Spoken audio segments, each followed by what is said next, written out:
Good morning, good afternoon, good evening, friends.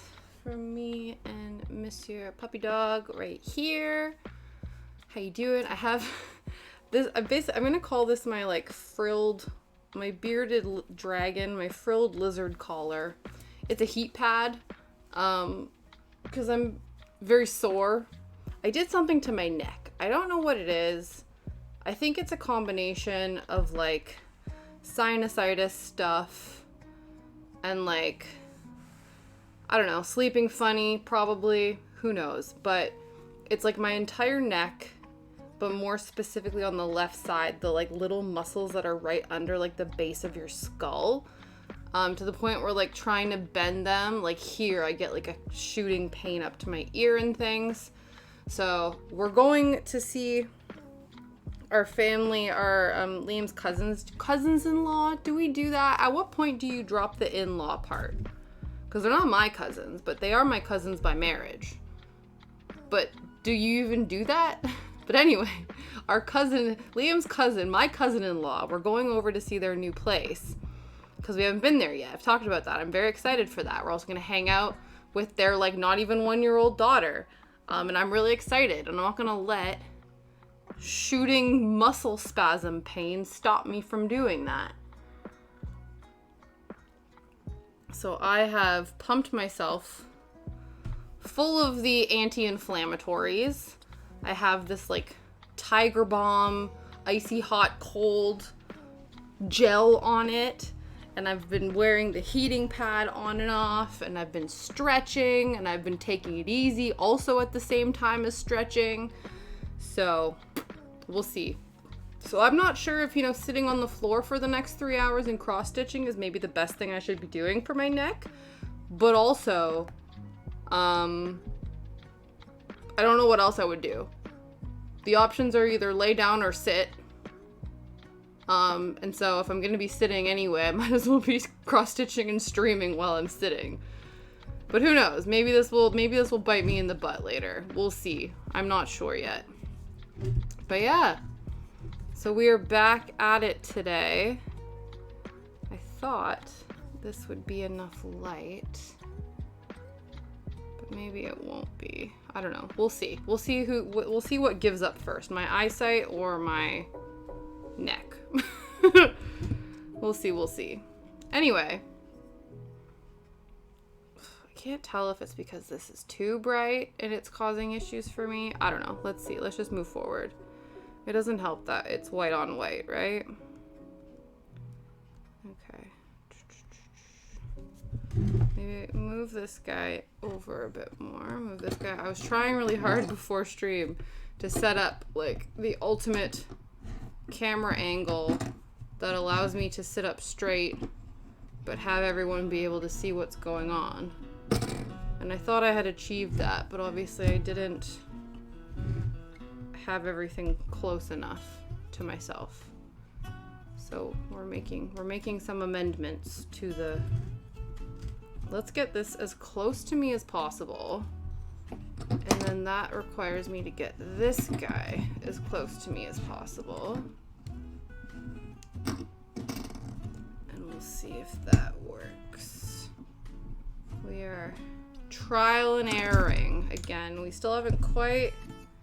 I think the inclusion of the side table lamp has helped in terms of our coordination of light and, management for Cozy Couch Fridays. But they are still a work in progress. So we're just taking it as they come. But yeah, hopefully we can finish the curve of Phantasma's head. I think that would be a nice progress. We're currently working on the first of, I think it's 4 pages. Yeah, first of 4 pages. So I feel like we're making good progress so far. After this, we have a little bit more like below the smile.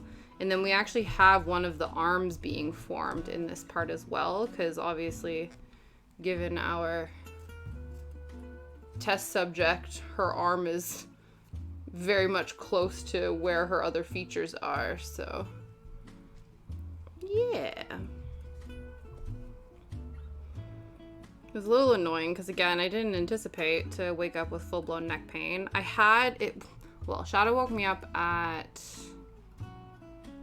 5 in the morning to go outside to go pee, and so during that I noticed, like, okay, things are a little achy up here. I thought it was more sinus related stuff, so I did some nose spray. I was like, oh, this is like a headache thing. I drank a bunch of water and just tried to do all the things, because obviously I was also like, you're not supposed to take anti-inflammatories like ibuprofen and things on an empty stomach, and so I'm like, well, I'm not gonna pop some Advil and then go to bed. I guess I probably could have, but it's meant to like mess up your stomach lining, so it's not advised, I guess. So I was like, well, let's just do all the other things and hope that that helps, but obviously it did not.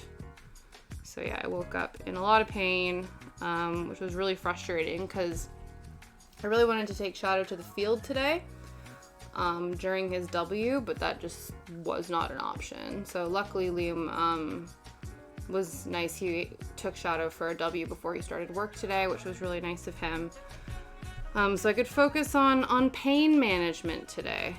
So the other thing too is I desperately needed to have a shower, but I also thought that that would help too. Like the hot water would help sort of loosen some of the muscles, and the steam would help like with the sinuses and whatever. So we really have been trying to pull out all the stops today in hopes of helping my poor upper half of my body. And, you know, cause I'm a little fatigued from all of the, you know, my body fighting its urge to be a pain in the ass. I'm a little tired, so I'm actually drinking coffee today. So shout out to my coffee fiends. Feels a little sacrilegious since, you know, I'm all about that tea life, but it was needed. It is needed sometimes. I needed more than just my 1 cup of coffee today. It was funny, Liam said yesterday he was really tired, and so he ended up having 4 cups of coffee yesterday. I was like, damn, you know he's going through it when he's consumed 4 coffees. So we're usually pretty good at like having a few, like having a cup of coffee. I think he usually has 2 or 3. That's like the average, but then for him to be like, oh, 4 coffees, it's like, damn, that means stuff's going down.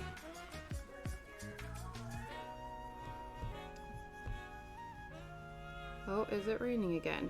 Honestly, we have had the most obnoxiously bizarre weather today. Again, similar to yesterday, but I think even more chaotic than yesterday.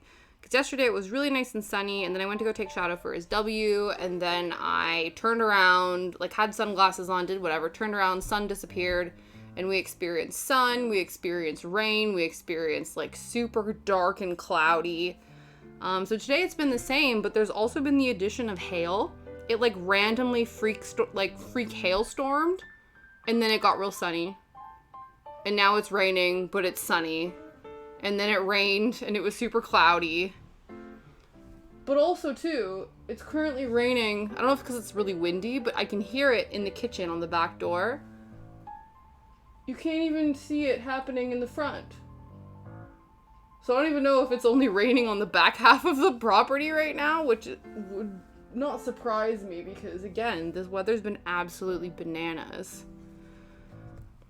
But who knows? Hopefully, whatever rain, hail, cloudy shenanigans are happening, they sort themselves out before it's time for us to drive down to where we need to be. It's not far, but obviously it's a lot more enjoyable when you're not driving in the pouring rain.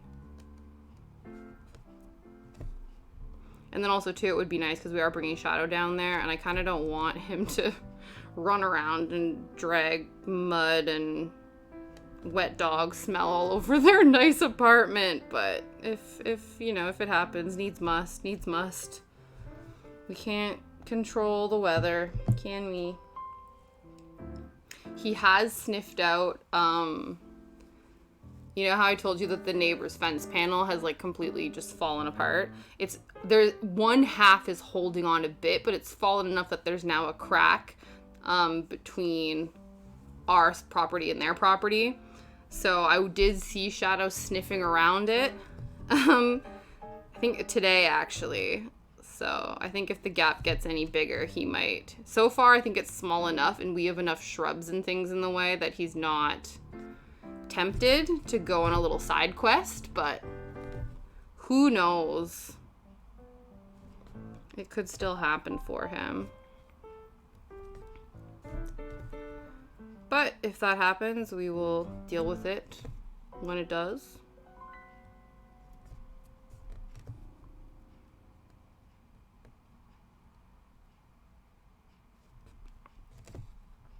Okay.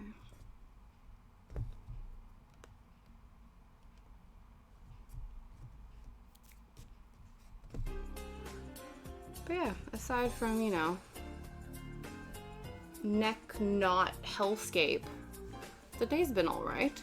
It's been not too bad. I'm getting stuff done. Ordered some, well, it's my mom's birthday next month, but my aunt's birthday this month. And we were like, oh, there's this really cool jewelry website, or jewelry designer called Tati Divine, or Tati Devine, in the UK that I think basically everyone in my family would probably really like. So I told my mom and my aunt for their birthdays they could pick out something from that website and we'd order it for them as their presents. So they picked them out. Unfortunately, the one that my aunt wants is out of stock right now, but I was able to pick up my mom's, and also we have another birthday coming up in April that I bought something for someone from that website as well because I thought they'd really enjoy it.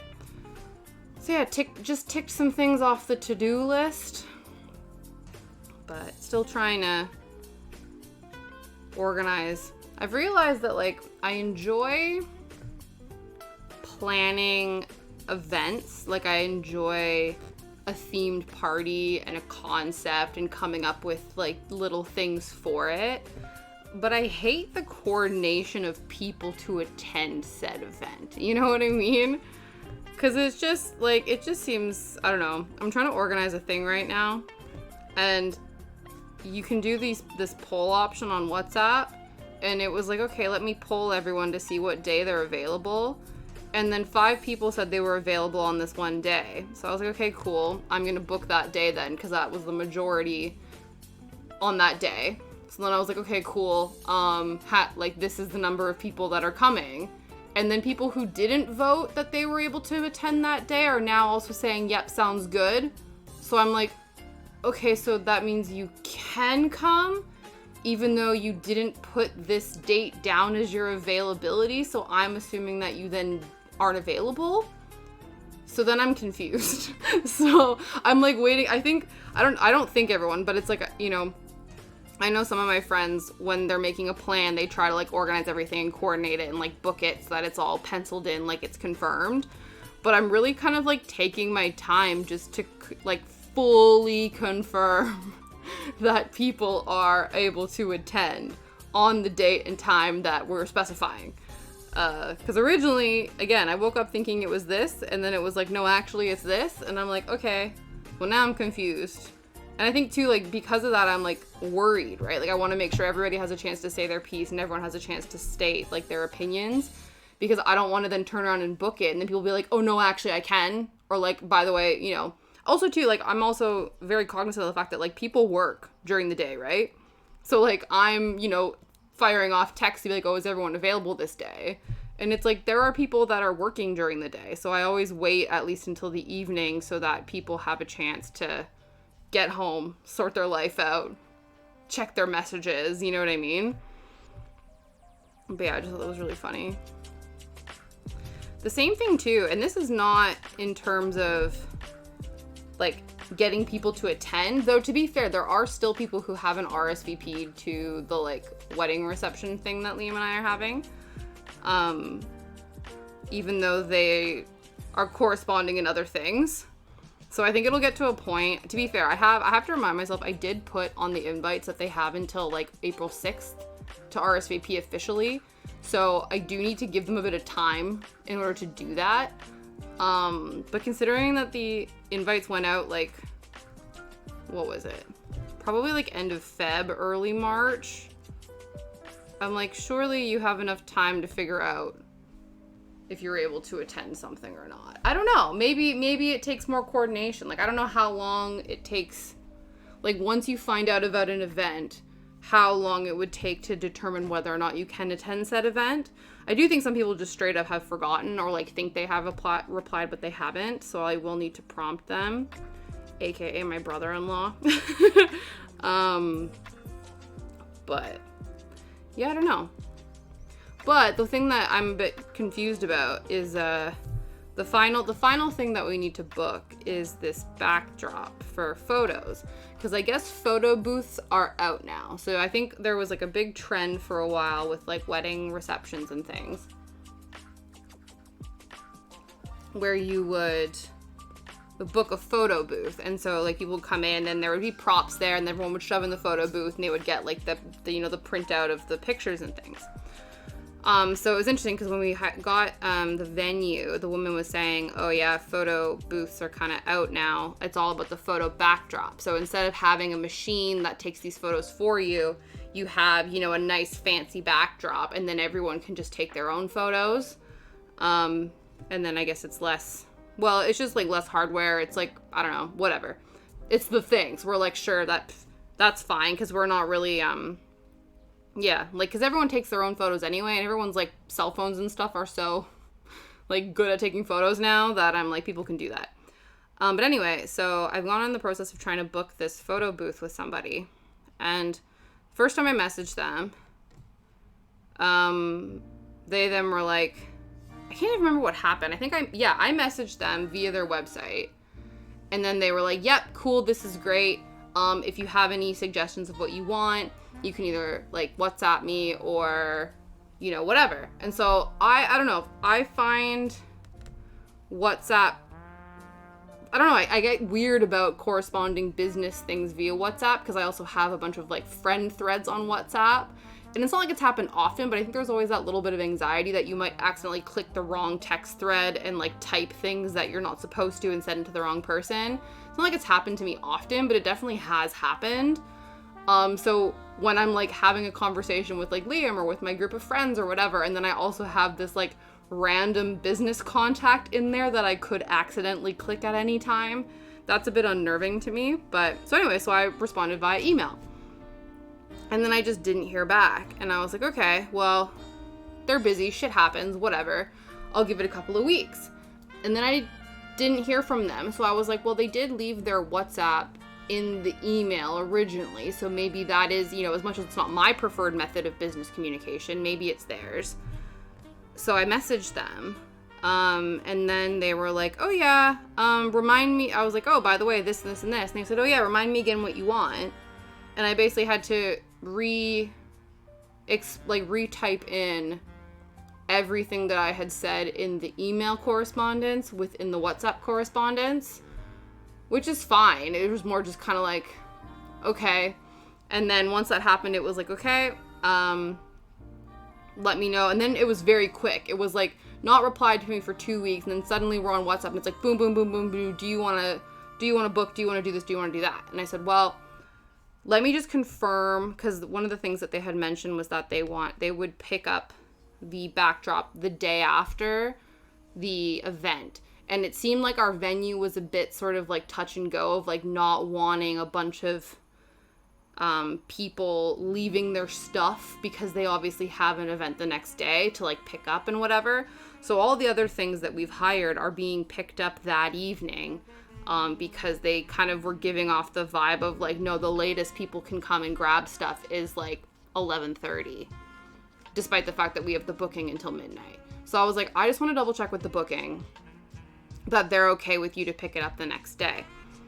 And so then that took a few days, and then also me just, dragging my feet to get back to them. It wasn't 2 weeks out, but it was maybe, a few days. And I was like, okay, yeah, I've heard back from the venue. I'm ready to book the deposit. Let's do it. And then they were like, yeah, cool. Do you want to do bank transfer or PayPal? And then I was like, oh, like, it doesn't matter to me. I can do either. And then I've just not heard anything. And I was like, okay. And then even yesterday, I was like, oh, maybe it's like, I don't know, it's difficult for them if someone doesn't make a decision. So I was just like, okay, how about we do a bank transfer? Still nothing. And I've seen that they've read it as well, because obviously on WhatsApp you can read when people have sent and received messages. So I'm a bit confused. So hopefully, like, it all works out. Like, it's not to the point where I'm, like, so pissed off that I, like, want to not hire them. You know what I mean? Like, it's not one of those things that I'm, like, not super concerned about. But I'm also, like, it's just this outstanding thing that's not been done yet. And so it would be nice to just tick that box. But for whatever reason, I don't know why I've not heard back from them. So I don't know, maybe I'll give it,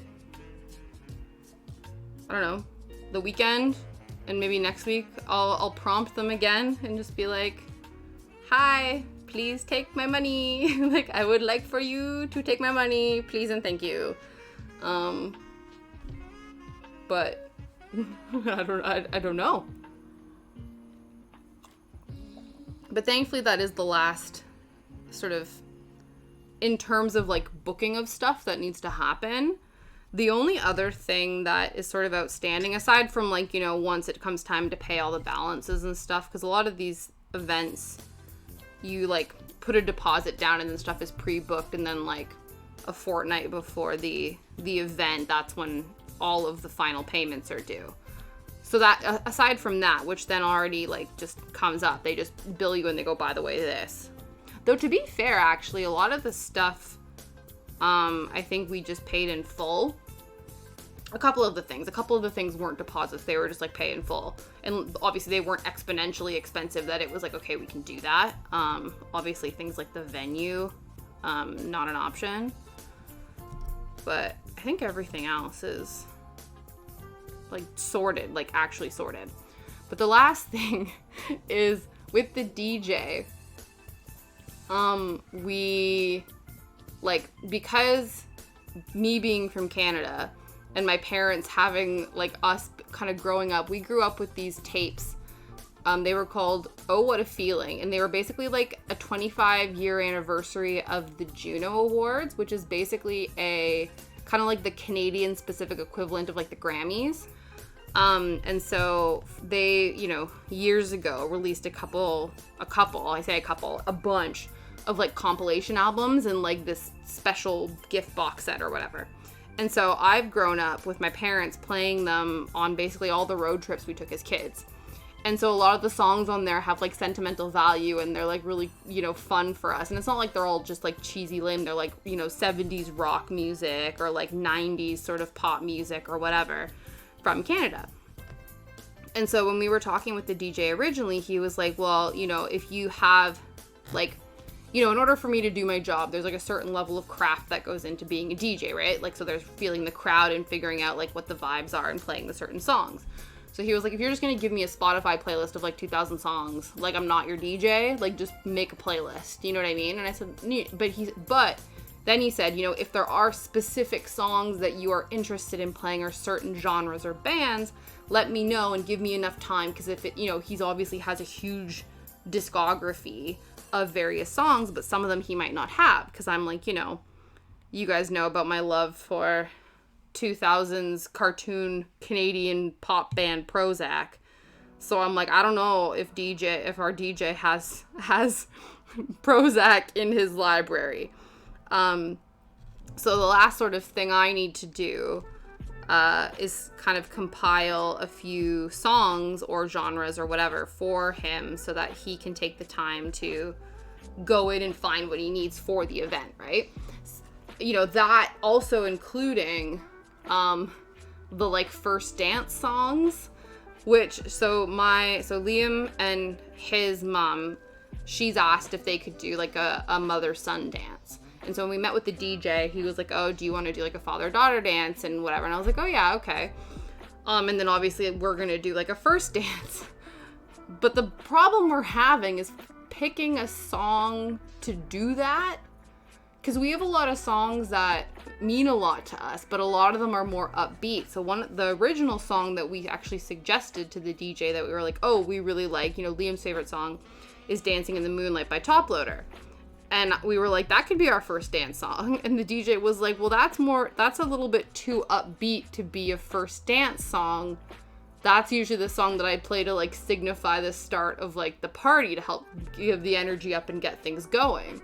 So basically the DJ told us that we couldn't have the first dance song that we wanted. And now we're like, well, shit. Now what? So we've been thinking about that. And then the other thing too is because Liam's mom had a specific song in mind for their first dance. It's a Linkin Park song, so it's not a traditional slow dance song by any means. And so that then not complicates things, but then I'm trying to figure out, okay, well then what'll be the first dance, like the dance song for me and my dad? And I don't know, because like again, me and my dad, there's songs that, we enjoy that we have in common, but not any that sort of read like wedding first dance thing.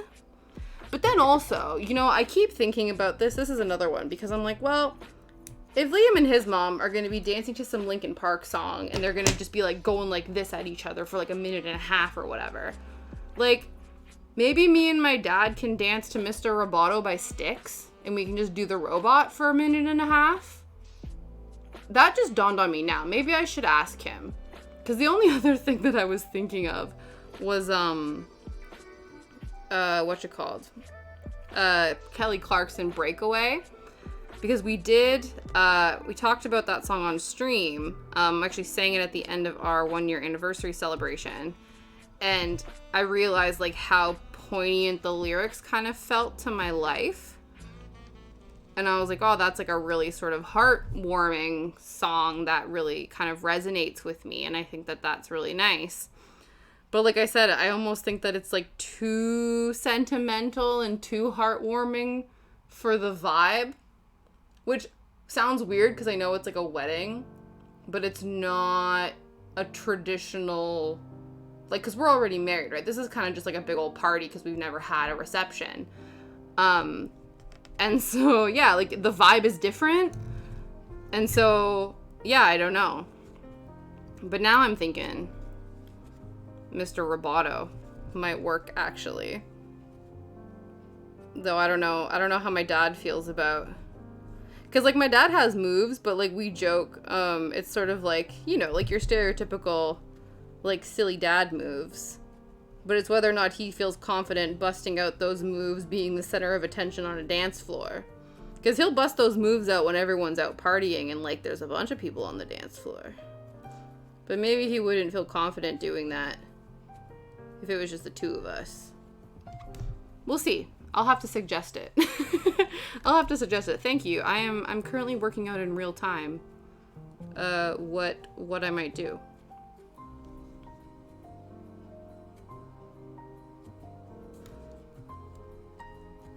But, yeah. So in terms of, like, first dance songs for me and Liam, the only other one that we've thought about that we like, but we keep joking, it's, like, one of the more sort of stereotypical options is, Bryan Adams, Everything I Do for You. Which, I guess, it's kind of cheesy, but, like, Bryan Adams, like, the joke is kind of like unintentionally, all of Liam's family seem to gravitate towards Canadians. Me, case in point, being said Canadian. And like, I don't know, I really like Bryan Adams. And so, yeah, it's kind of like this like tongue-in-cheek sort of thing where you're like, yeah, it's cheesy, but it's like when you realize that Bryan Adams is Canadian, it's like kind of funny in a way as well. But... yeah, so I think that might be what happens. Like, damn whether, who cares if it's cheesy? Maybe that's the point,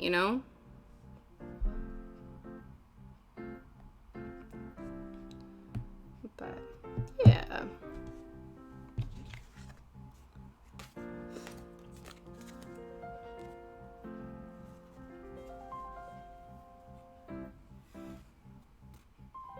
sleeping.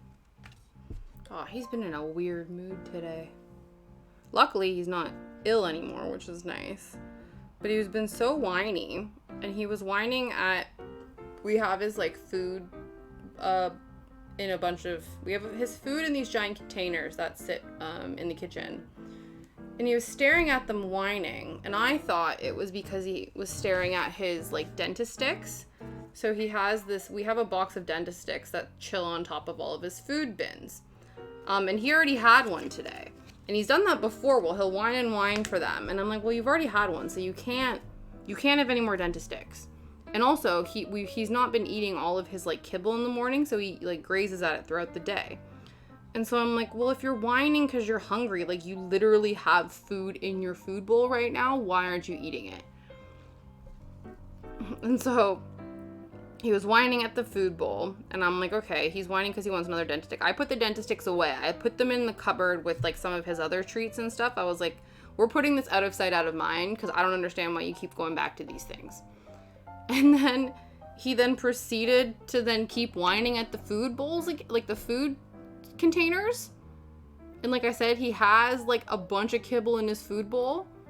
So I was like, this is weird. But I was like, okay, do you want fresh kibble in your bowl? So I took the food bowl, or I took the food container, put, like, 5 more kibbles on top of the, like, already, 100 grams worth of kibble that's in the bowl.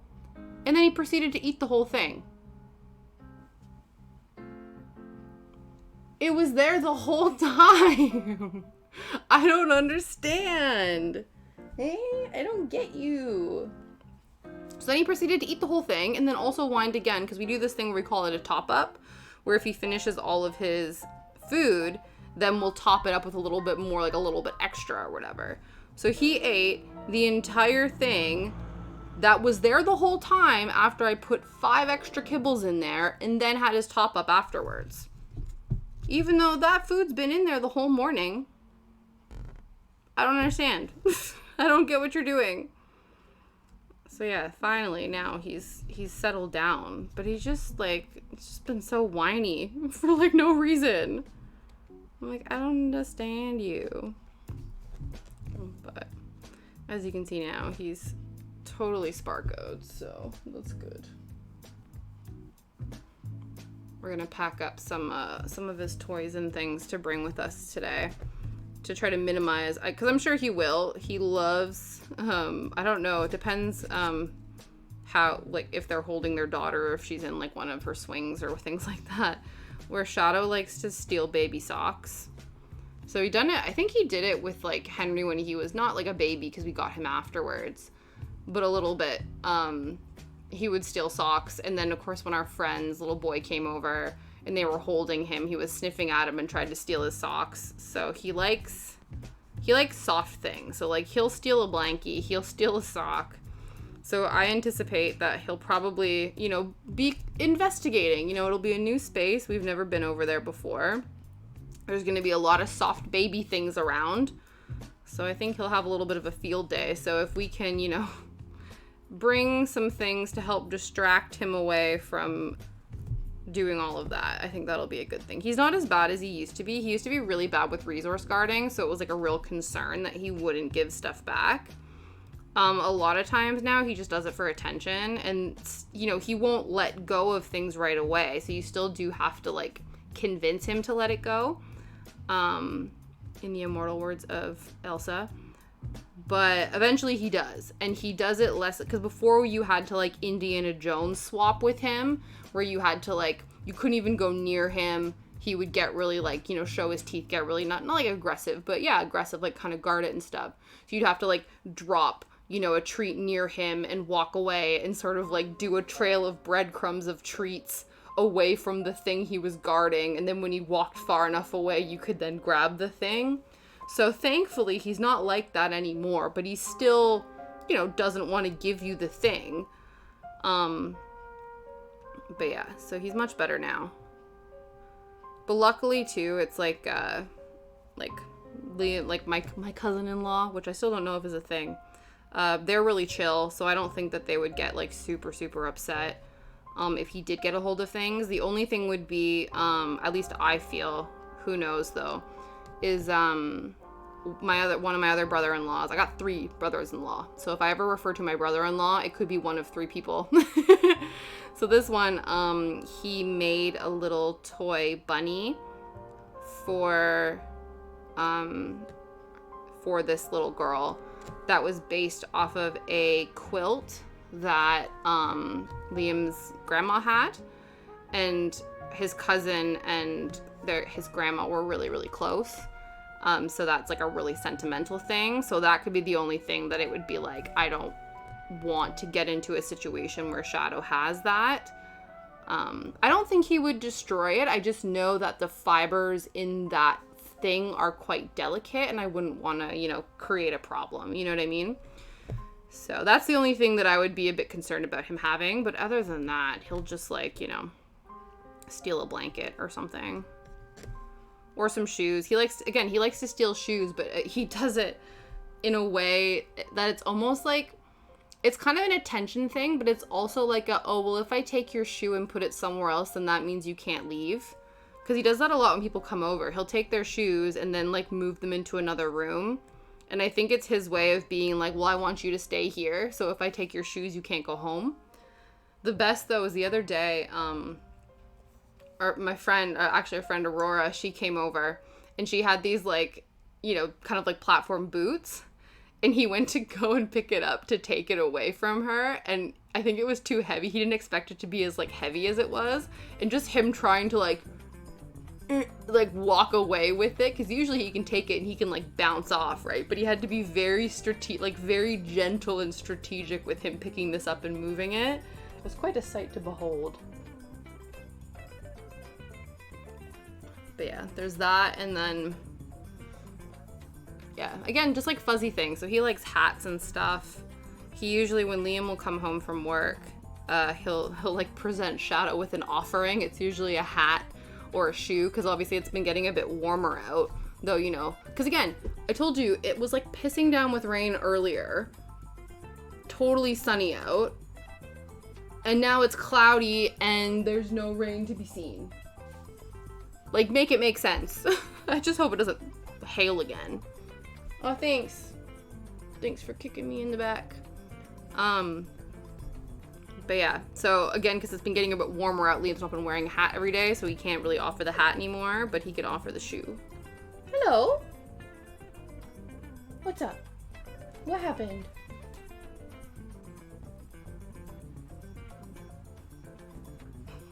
Oh, we're just turning around. Okay. Well, just needed to turn around. Okie dokes. He will do that. He will get super comfy and then be like, I'm absolutely not comfortable anymore, and have to get up and rearrange himself. Which, honestly, same. You know what I mean? I feel like he's probably, it's probably helpful. I don't know if it affects dogs the same way it does people, but you know how they say, you shouldn't sit for too long, or you shouldn't stay in the position for too long, because then it can, do things to your joints and your muscles and whatever. Maybe he's just taking that advice on, and he goes, oh, I've spent too long in this position, I'm getting a little stiff, get up, move around, reposition myself. Maybe that's what he's doing. I don't know. I don't know if dogs have to abide by the same, rules of movement to keep yourself, limber and such that humans do. They also move around a lot more in general, so maybe it's less of a concern.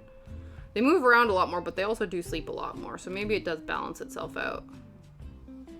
I'm not sure. I'm no expert. Maybe because my brother's girlfriend is applying. She's applying to vet school, so maybe she will know the answer one day, and I can ask her. And it could just be like, oh no, your dog's just weird, which truly he is. But he's being raised by a couple of weirdos, so it only makes sense that he would also be.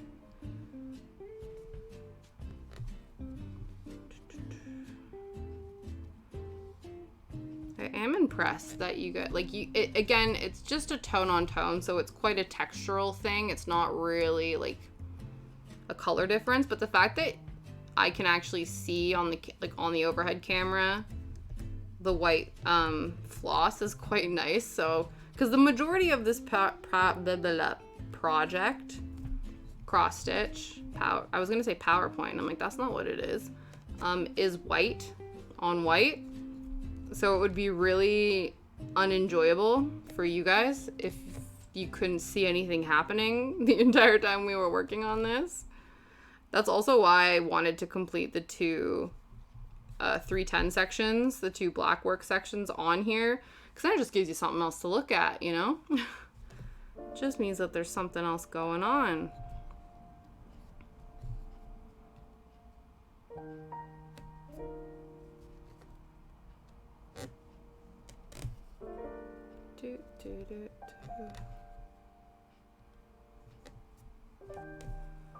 But yeah, I think next step, because now we're all caught up on this bottom half here. Oops. I think the next step is working our way back up the side of the eyeball and then doing more of this section.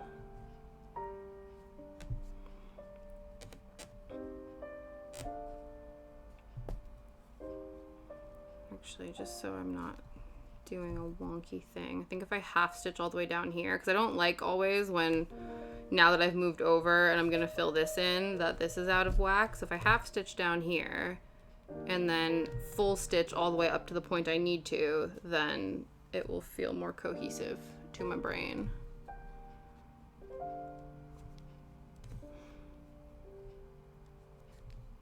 But yeah. So this is our second day of working on this. Yesterday we were gonna do some gaming, but the desktop was on the fritz. I was talking to Liam about it because he was talking about the PowerLink devices. And when we were talking about it, it then like dawned on me in real time that our internet modem is downstairs, but our PCs, our Ethernet wired PCs, are upstairs. And he was like, yeah, so those boxes then communicate to each other and move the Wi-Fi or move the internet signal via the copper that's already in the house. Because he's like, or else I would have had to physically run Ethernet cable from downstairs up all the way upstairs into our PCs. And I just like sat there dumbfounded, like, oh yeah, obviously they're like physically wired in, but they're also kind of not at the same time. And so those connections would cause concerns. And I don't know why I didn't think, like in my brain, I was like, well, they're wired in. Obviously they're wired into the internet. And it's like, yeah, but your internet's downstairs. So how? But yeah, so he was mentioning how potentially he was reading up about the particular power, device things he has set up. How they, sometimes they fritz out if other appliances that require a lot of power are being used, because obviously it's basically doing something to make the internet run along the electrics that already exist in the house, right? So if the electrics in the house are being pulled to use other things, it can then cause problems. So I was like, well, I'm pretty sure it was finished before I started streaming, but I did have the washing machine on when I went to go start. So that is possibly what caused this dropping in and out. So we'll try again next week to see if that was the problem. Because I would like to actually finish playing Strange Horticulture. I'm enjoying the game. I think it would be cool. I've never aside from, the small little throwback games that we've played on the channel. We played some of the emulators we have completed, but they were Game Boy games and stuff. I would like to actually see this storyline through to the end on stream. Whether or not we then continue to play games afterwards, I'm not sure, but I would like to at least finish this one. But yeah, so that could be the problem. If not, we got plenty of crafting to do. So we just got to do more of that.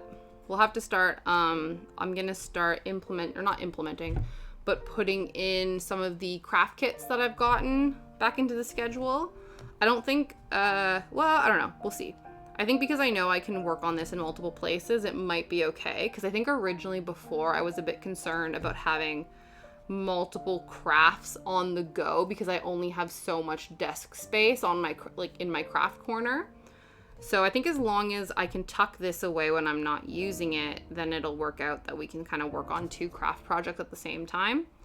I do think that some of them might be like kind of one stream builds too, so that will also be helpful. But yeah, so it'll be the return of the craft kits, which is exciting because I know we quite enjoyed that series, specifically the miniature making. So we do have another Row Life miniature kit that we get to work on, which I'm so excited for. This one's a little bit smaller too, so I'm hoping we do need to like completely go over the bookshelf. I think there's a bunch of books we can get rid of. There's a bunch of stuff that like just needs reorganizing, and so I think it'll look really cute when that one is done to live on the bookshelf. That is my hope. That is my want. I still don't know. I need to get a dust cover for the Alice in Wonderland one. Right now it's just sitting, which fine. It looks fine on, like, it looks good where it is living right now. But I am concerned about it getting covered in dust and also possibly getting sun bleach. So I should move it. Now that I think about it. Now I'm thinking it through, it probably should get moved. I'll probably move it into our spare room. But again, that's another can of worms I need to sort out. It becomes this thing where, like, you try to create, like, an aesthetic or, like, again, because I freaking love a theme. Try to create a theme for a room or a vibe. And so trying to do that.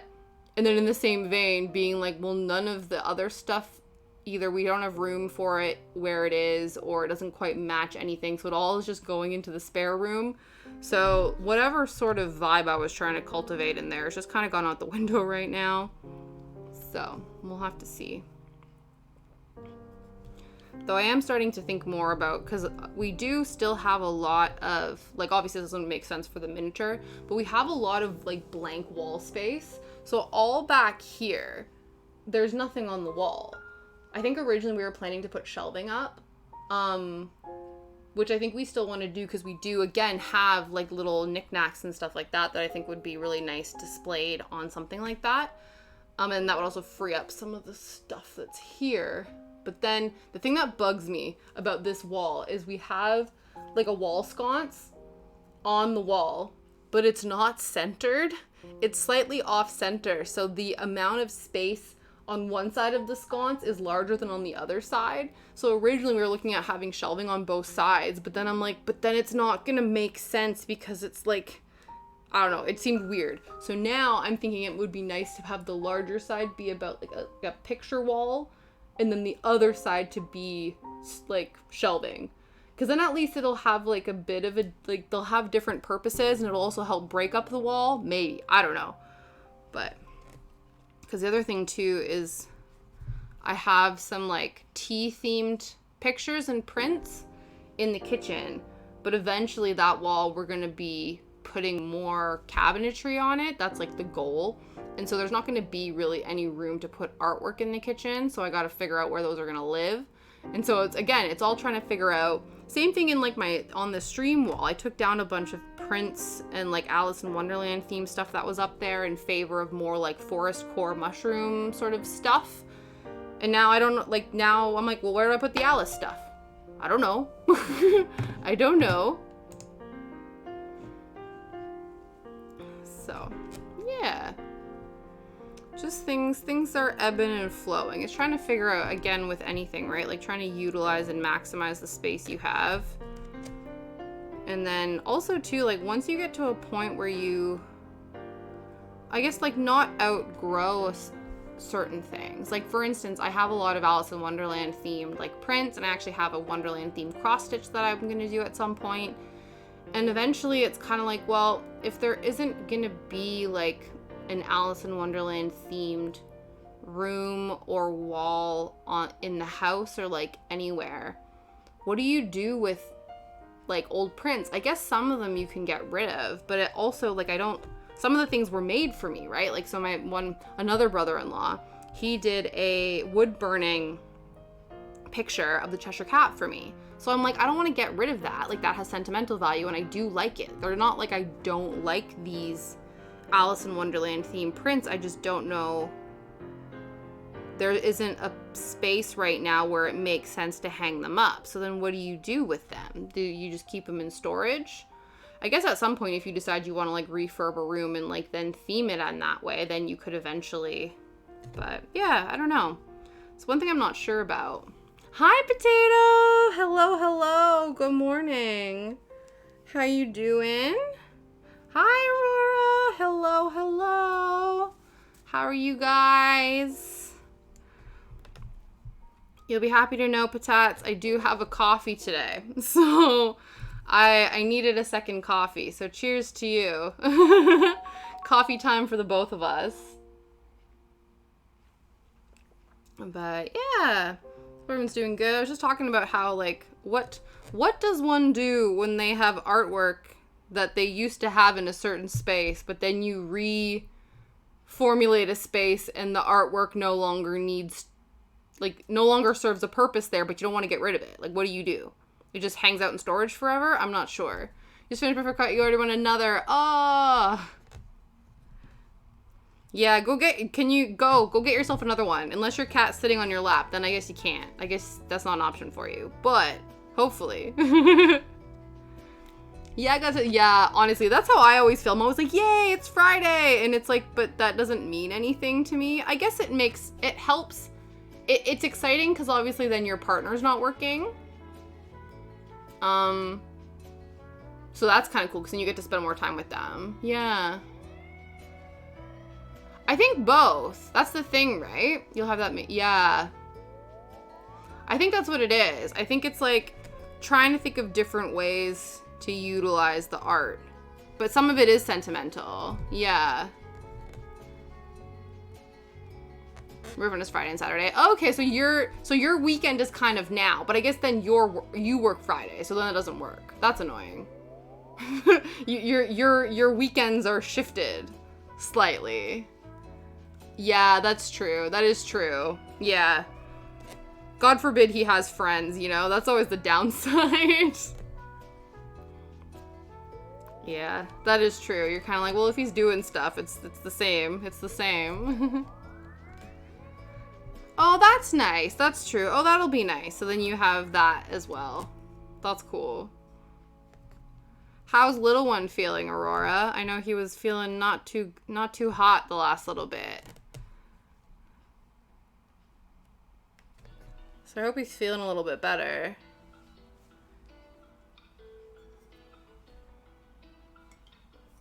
I've done something to my neck. I'm not sure what happened.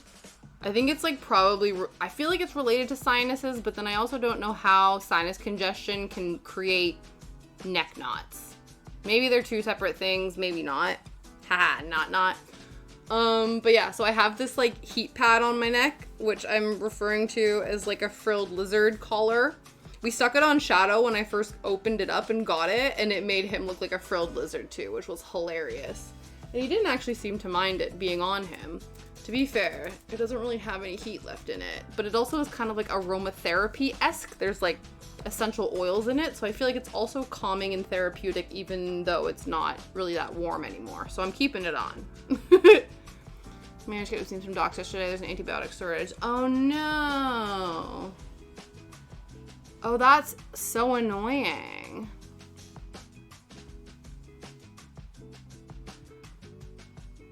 Oh, that's good. Ooh, yeah, maybe. Yeah, I guess. Jeez, I always forget. Yeah, I guess chickenpox would be a thing. That is a thing that happens to children, isn't it? Some of the artwork is actually, they're like kind of like A4, whatever the like bigger printer paper is. But then some of them are quite large. So, yeah. Yeah, that is true. It is true. It's like if they can just get chickenpox and get it sort of done. Though he's gonna hate that. That's gonna be oof. I guess most kids hate that, but like he's gonna hate that.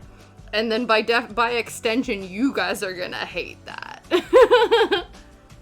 That is true though. Yeah, it definitely could go. Some of the smaller ones could definitely go in like a binder. That is true. But yeah, So I have to work that out. I think the other thing too, because right now they're not like in proper storage. We've sort of like stooshed them beside, like against the wall in the sofa in a few different rooms. There's other ones too that we also need to like repair. Because Liam had one that his friend made him when he did Route 66 with her. And it's a giant, almost like a mural of all the selfies he took when he was on Route 66 at all the various landmarks and stuff. And so when we were moving, I think, originally, the glass in the frame broke. So we have to find a way to replace the glass. And I think we could probably replace the whole frame. But I think she wrote something on, like, the back of the part of the frame that you attach, like, that sandwiches it all together. So I don't want to get rid of that part. So I'm wondering, I guess I could probably cut it out and then like glue it to the new one.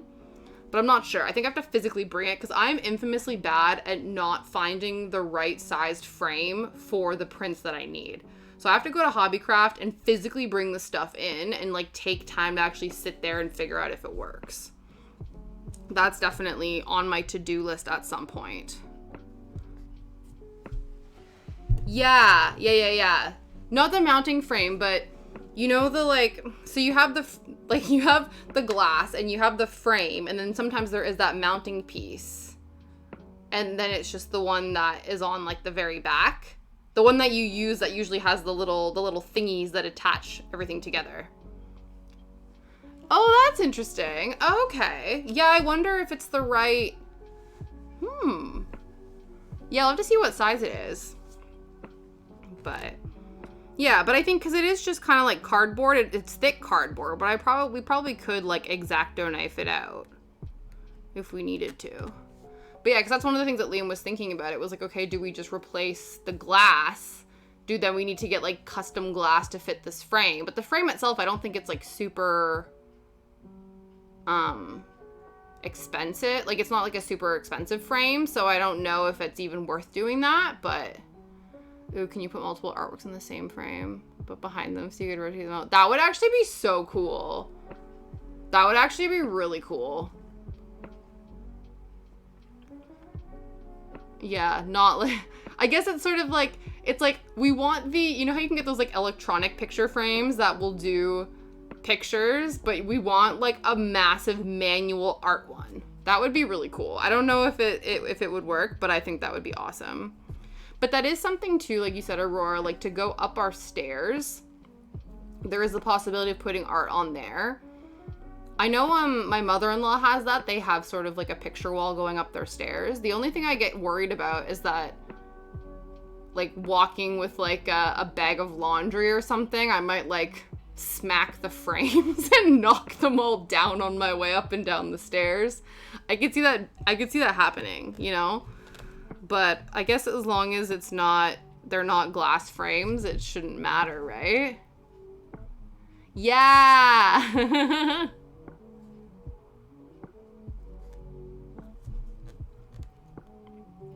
Yeah, that is my concern. But yeah, I guess as long as they're not glass frames, then I guess it's not the end of the world. I'll have to ask my mother-in-law, because I constantly see her truck laundry up and down her stairs. I should ask her, how often do you knock pictures off of your walls on your way up and down the stairs? To be fair, she'd probably say all the goddamn time. She probably would just be like, always, constantly. But I'm not sure. It would be nice for her to confirm.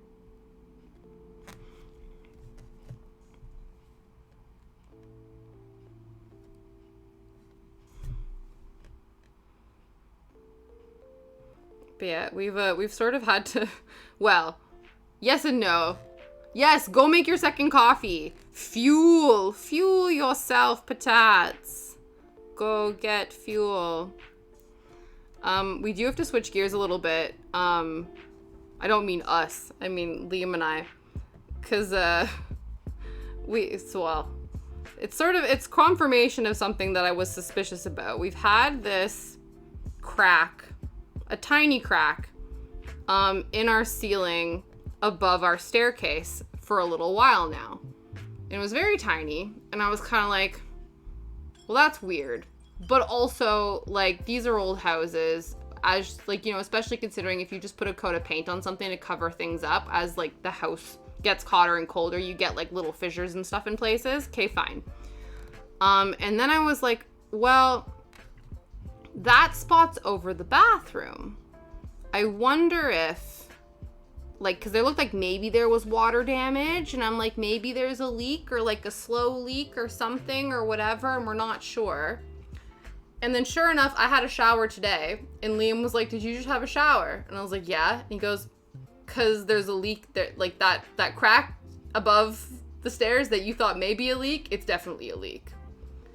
So we're like, oh, okay. So we need to not use that bathroom and switch gears. So we were originally planning to eventually redo that bathroom anyway, but that was just like, you know, lower on the totem pole of like to-do list. We've sort of had, you know, it's like with anything when you own a property, I just feel like you forever have a list of like, you know, improvements and DIYs and stuff you want to do with it. And so we've had, you know, different things like, oh, we want to, you know, get more storage in the kitchen, or we want to, you know, finish our garage, or we want to do, you know, whatever. And so it was just kind of like, you know, as and when those things happen. But then obviously every once in a while, the house says, no, this needs immediate attention. And it goes, oh, okay.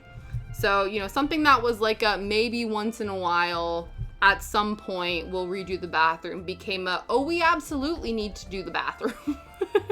So that's happening. Thankfully, which was one of the selling features of the place, it has a downstairs bathroom.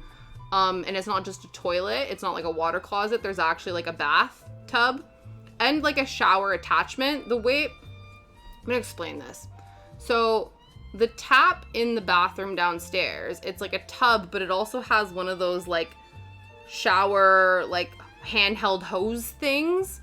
So if you want, you can unravel the hose and hook it into like a little slot that then turns that hose into a shower head, if that makes sense.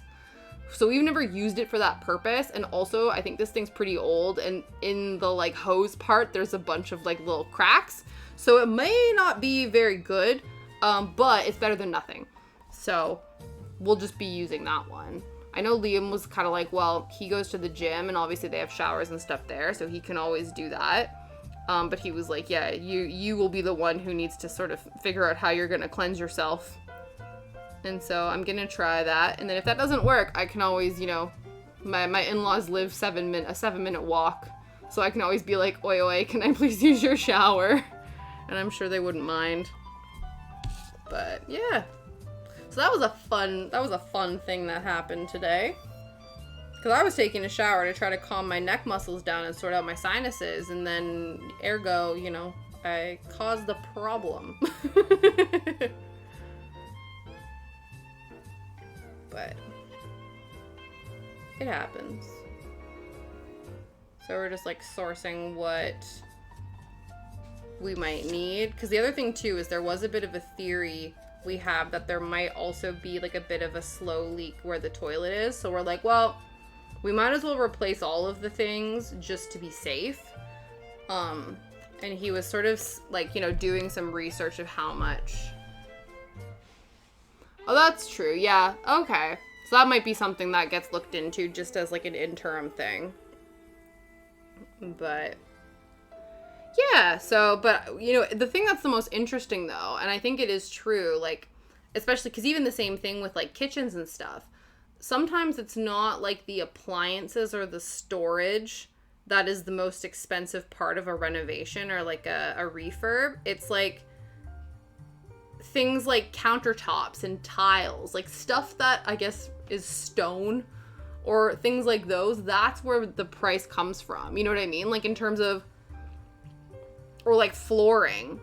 So you're like, you know, let's say you're redoing a living room and it's like you can, you know, you can find sofas and couches and things like that are not like super pricey, but then as soon as you're like, well, I want hardwood floors, that's going to be the most expensive part of your refurb, you know? Oh, I'm glad you got your coffee. I'm bummed out you gotta go to work, but you know, you gotta pay them bills and hustle hard, but at least it's Friday. At least it's Friday, right? And, you know, I always appreciate however little or long you're able to stop by and hang out with me. Because I appreciate you. But yeah, so it'll be interesting. Because we're thinking that probably the most expensive part of that will be all the tiles. Which is so funny, because you would think, like, the actual appliances themselves would be more expensive. But I also guess, too, when you think about it, like, appliances, I assume, I'm not sure, I'm pure speculation, a lot of them are, like, machine made, right? Like, there's a certain level of, like, hand making that goes into it, but a lot of the parts can be manufactured on an assembly line or something like that, right? Whereas tiles, I feel, I don't know, maybe not, but I'm assuming there's still, like, an artistic need for human hands to create them, maybe? So I think the labor and the materials to create tiles is maybe more intense than the amount of labor and materials it takes to create, like, a shower or a sink. But maybe not. I'm not sure. Maybe the market's inflated and it's all just a big conspiracy. Who knows?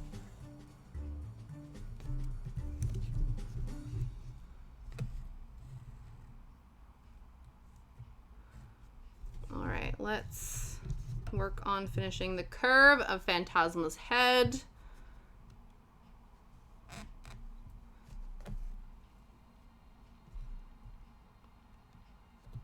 I think if I sort of half stitch down, no, I'm not going to do that. That's going to stress me out. Okay. I was thinking of maybe like half stitching the rest of the curve, but then I worry that that might confuse me. So we're not going to do that. Oops.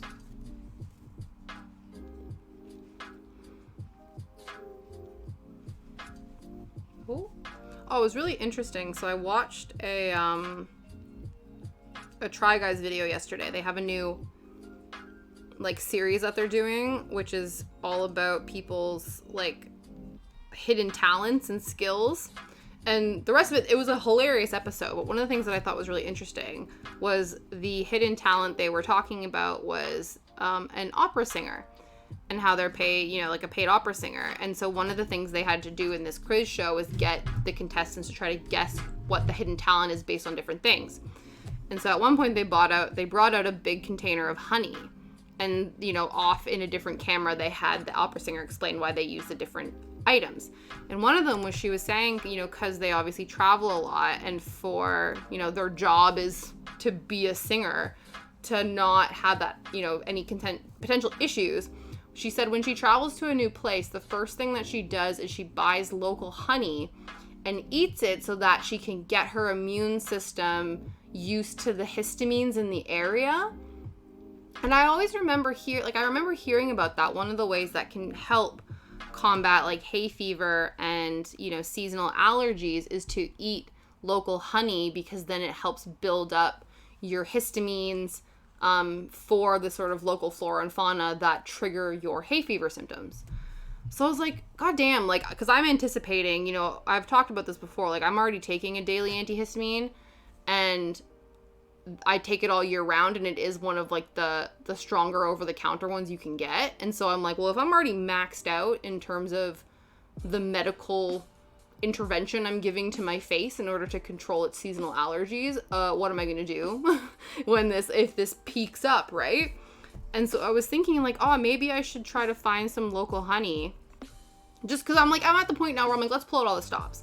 I had to make an order today, and I know one of the things, like, our friend Kat suggested a saline spray, because that one doesn't have any drugs in it, so you can just use it all the time. I was like, boom, get a saline spray, make sure I'm all, you know, up to date on my daily hay fever tablets, because I ran out the other day and I was like, that's not acceptable. I'm like, things are, you know, spring has sprung. We need to not be running out of these things.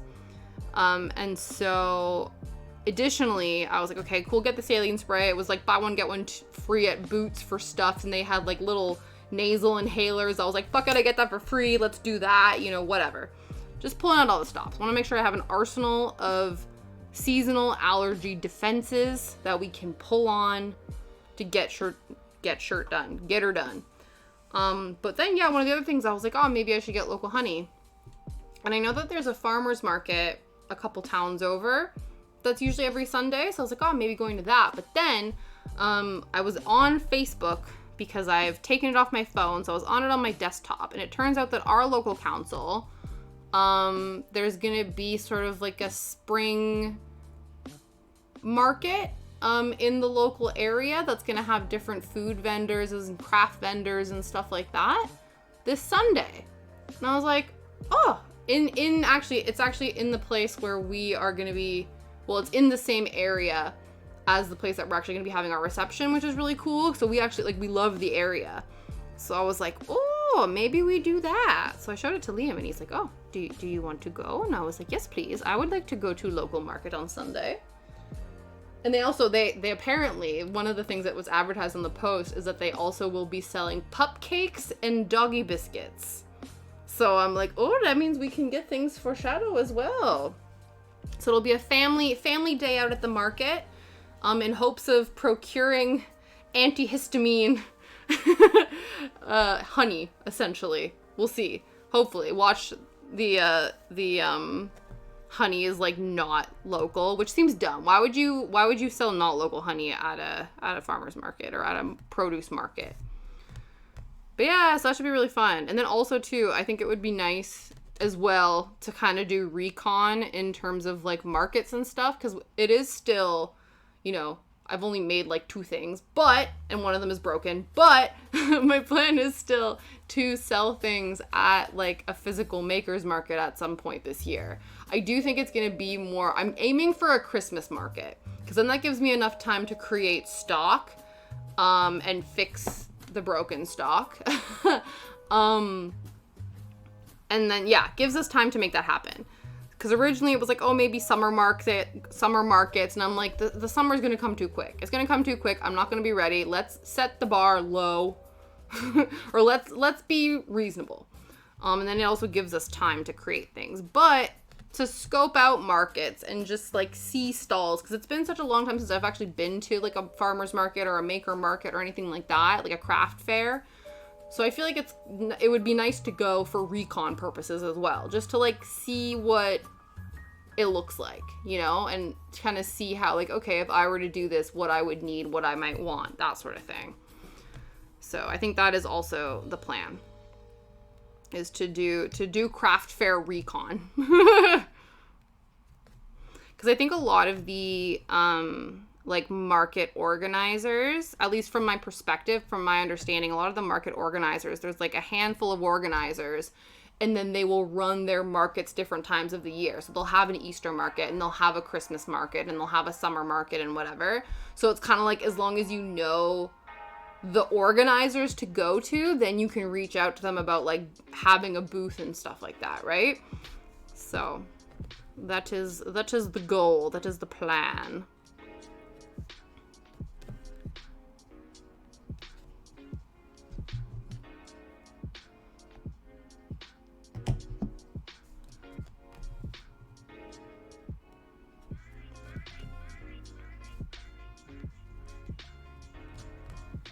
Yeah, that should be nice. Hopefully the weather is like this, and by this I mean in its current state at this exact hour, which is sunny. It's a bit windy. I could do without the wind, but like overcast, bit of sun, warm. Hopefully that's what it's like on Sunday. Actually, let's check the weather. Why not? While we're here, let's see. What's the weather meant to look like? Probably raining, just because, you know, it'd be like that, but yeah. Sunday's meant to be rain. Meant to be raining all the ding dong day. But, you know. What is it? Yeah, today is scattered showers, Saturday's scattered showers, and Sunday is just straight up rain. Wah, wah. Oh well, we're not made out of sugar. We can put rain jackets on. He's got a rain jacket. I got a rain jacket. Liam's got a rain jacket. We can go out in the rain. Unless it's like super pissing it down, then, you know, that might not be enjoyable, because we'll probably end up walking to this event. Because it's like close, because the parking's also not really good in that area, so it's like, if you can, probably better to walk. So if it's going to be pissing it down while we're walking, that might be not enjoyable.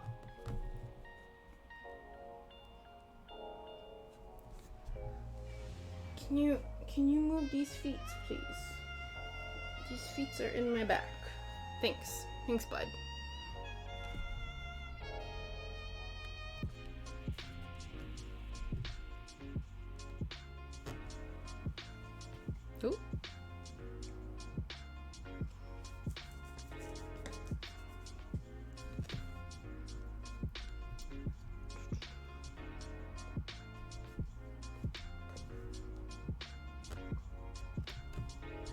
had a thought. Oh no, I had a thought. It's not good. But one of the things I was thinking about, because my mom made me something for my birthday, because I told you guys where she's like a quilter, sewer, but she made me a sweater. She made me a dog walking jumper. So it's like oversized, but the sleeves are like the right length and stuff. And then it has little triangles of different like pops of color fabrics, and they have like mushrooms and things on them. I'm really excited to get it when she comes to visit in May. But one of the things I was thinking about is I keep looking at my logo, so how I have the little mushroom in the teacup and stuff.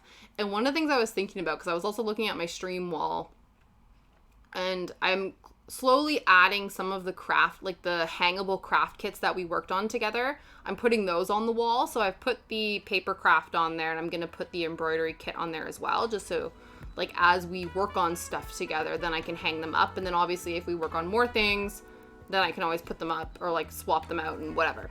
But one of the things I thought would be really cool, but I don't know how I would accomplish this, and it seems like it would be very difficult, but I have 2 pattern quilter people coming to visit in May that I thought it might be really cool to attempt to make a wall hanging of my Twitch logo. I just think that would be really cool, but again, I've never made a sewing pattern before. I've never, you know what I mean? The other thing I was thinking about though as well is like maybe doing like a mural. So doing like a big, not a big mural, but basically physically painting the logo on the wall. I think I wouldn't have the actual like nostalgia tash words, but like the actual mushroom teacup situation. I think that would be really cool. But yeah, I was like, oh, like I wonder, I think it would be a lot of like fussy cutting. And I also think too, yeah, I don't know. I'm like, maybe. So I might throw that out to my mom and my aunt to be like, if one maybe would want to do a thing like that. Because I have little bits and pieces of fabric as well, like little, not tons of things, but like from little projects. I think it would be really fun. Also kind of almost too, it would be cool to make it almost like a scrap hanging. So like the background, for instance, is a brown background, but it could just be made of like different strips and chunks of different types of brown fabric, always like keeping it in the same family and not having it like get too busy that like, you know, you won't see the thing. But I have seen like wall hangings like that where it's like, it's a picture of, you know, like a heart, but the heart is all, it's all one color, like it's pink, but it's all strips of different pink fabrics to then make up the heart, you know what I mean? So that is, I feel like this is a very big, lofty potential project, but at least if I could like get some ideas and see what that might look like, that would be kind of cool. I think that would be kind of cool. So that would be a craft kit in a way, but it would be a Tasha generated, user generated craft kit, I guess. One of the other things, and I, you know, it's one of, again, talking about artwork that I don't know where it would live, but I've had my eye on it for a long time, is there's a, to be fair, actually, the last time I was at Hobbycraft, it was sold out. Oh! Sabaton Liam, thank you so much for the raid! Hello, hello. Welcome in, friends. My partner's name is Liam. Hello, hello. Hi, hi, hi. How are you guys today? We are doing a cozy cross-stitch stream featuring me and my dog, Shadow. We hanging out. Ooh, Kia did a recommendation. Thank you so much. Oh, I love it. I love it. How are you? Thank you so much for the follow. How have you been? What were you working on? If you need to raid and run, please feel free. But yeah, my name is Nostalgia Tash. We cross stitch. We also game sometimes. Sometimes we bake, but we're mostly a making channel on here, specifically of the cross stitch and needle felting variety. Though now that I think about it, we've not needle felted at all this year yet. Doing a very drunk stream. Oh, that's okay. That's fine. Were you just taking shots, or were you attempting to game with it? Or were you just, you know? Do tell, do tell. Spill all the secrets. Unless you're too drunk to tell me. Unless you're too drunk to say, hey man, happy Friday. I was gonna say, it's it's not 5 o'clock here yet, but it's 5 o'clock somewhere. It got out of control. Oh no. Oh dear. Oh dear.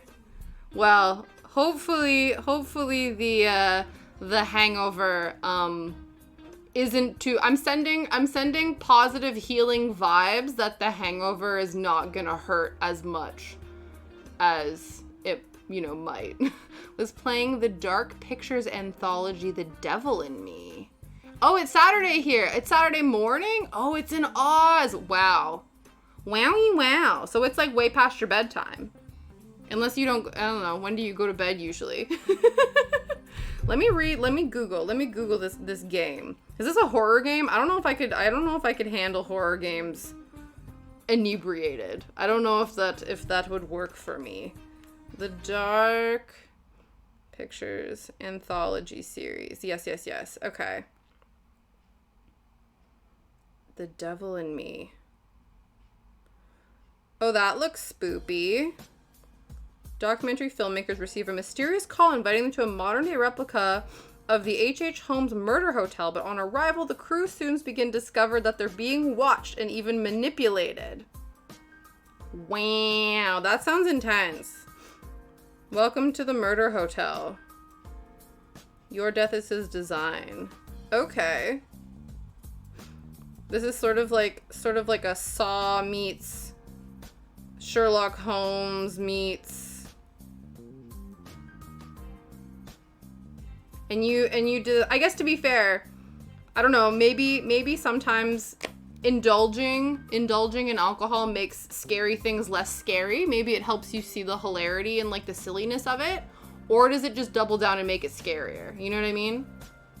I could see it going both ways. I could see it being like the liquid courage route of being like, I'm a little scaredy cat who cannot handle horror things, but if I have a little bit of liquid courage, then maybe I can handle it. Or, oh, yeah, that hangover's gonna hurt then. I can only apologize in advance for the amount of hurt that you are gonna be experiencing when you come down from this high.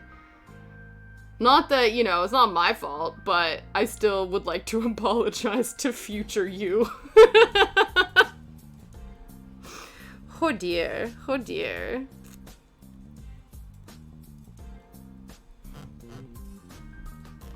Yeah. That's the one thing, is when you're in your 20s, it feels like it's a little bit easier. To be fair, I don't think I've ever had a good time afterwards. Oh, cool, Night Witch Billy. Oh, no problem. Oh, that's been happening with a few people as well. Where,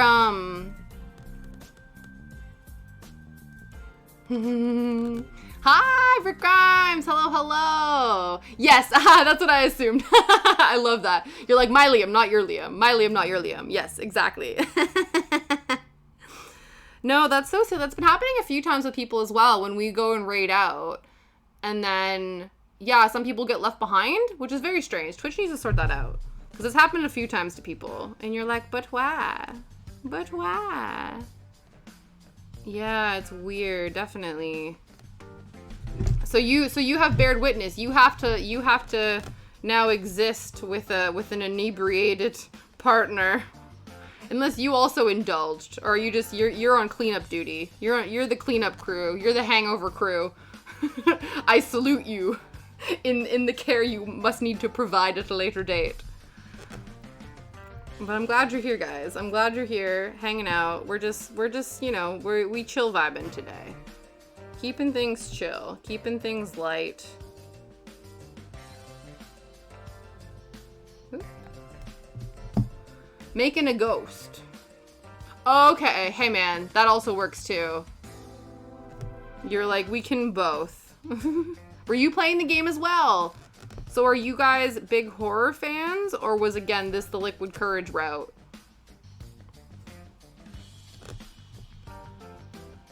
Yeah, I can't remember the last time The problem is, and to be fair, this already happens a lot on stream, is I talk a lot with my hands. I'm very animated. And so you can just imagine when I have a drink in my hand, even when I'm not consuming of the alcoholic variety, if I'm standing around with a drink in my hand, It's always very, like, precarious. The potential for spillage is very high. And sometimes, I remember one time, this was a couple years ago, Liam, like, watching my glass, being like, I don't understand how you've not spilt that all over yourself yet. The way it's been sloshing about, like, it's just, the liquid in there is holding on for dear life. And I'd be like, I don't even realize. I'm just arms, hands, you know? Amazing! Thank you so much for the follows, guys. Ooh, we hit our goal. My goal is actually to get to 300 by the end of the month, but the current goal was 290 and we did it. Thank you guys so much. I'm so glad you helped meet the goal. I love it. I love it. I love it. Thank you guys so much. Yeah. Thank you very much. Thank you very much. Cheers, friends. Cheers, cheers. Though it's actually currently coffee because I need a little bit of a pick-me-up. But usually it's tea. I did have some tea today, but you know. Boom. Cheers. We finished the coffees. Coffee done. Get it. Get it. Very good. Very good. Yeah. Very good. Yeah. I know, I'm usually like a 1 coffee a day and then I switch to tea for the rest of it, but we needed an extra. I'm going to visit Liam's cousins today. Like, they got a new apartment. We've not been over there yet, and so I wanted to be a little bit more awake for that. Because kind of, there seems to be this running thing where, like, my brain kind of shuts off once the sun goes down. So kind of like after 6 p.m., 7 p.m., like, I turn into a bit of a zombie. Words are hard. It just takes, you know, I feel like I'm just like running dial-up speeds up here. So it helps, you know, to be a little bit, you know, I'm hoping, hopefully, who knows, this might not even work, but I'm hoping that the later caffeine coffee intake will help keep these speeds a bit higher up here. But, you know, no guarantees, no guarantees. But yes, we're currently working on an original cross-stitch pattern inspired by one of our Twitch mascots, Phantasma. So this is her here in her party hat. So we're basically making this exact image into a cross-stitch. So that's what's happening right now. And if you want, you can use !freebie and you can also get the pattern for yourself if you are of the crafty cross-stitching persuasion. The other, obviously, the other mascot is this goofball right here. He's currently asleep. So yeah. He might go belly up at one point. But yeah, so this is Shadow. He's 2. He's a 2-year-old lurcher puppy dog. Big boy, so he's like mostly greyhound. Hence the longness of him. Hence the long, he's a very long boy. But yeah, so that's us.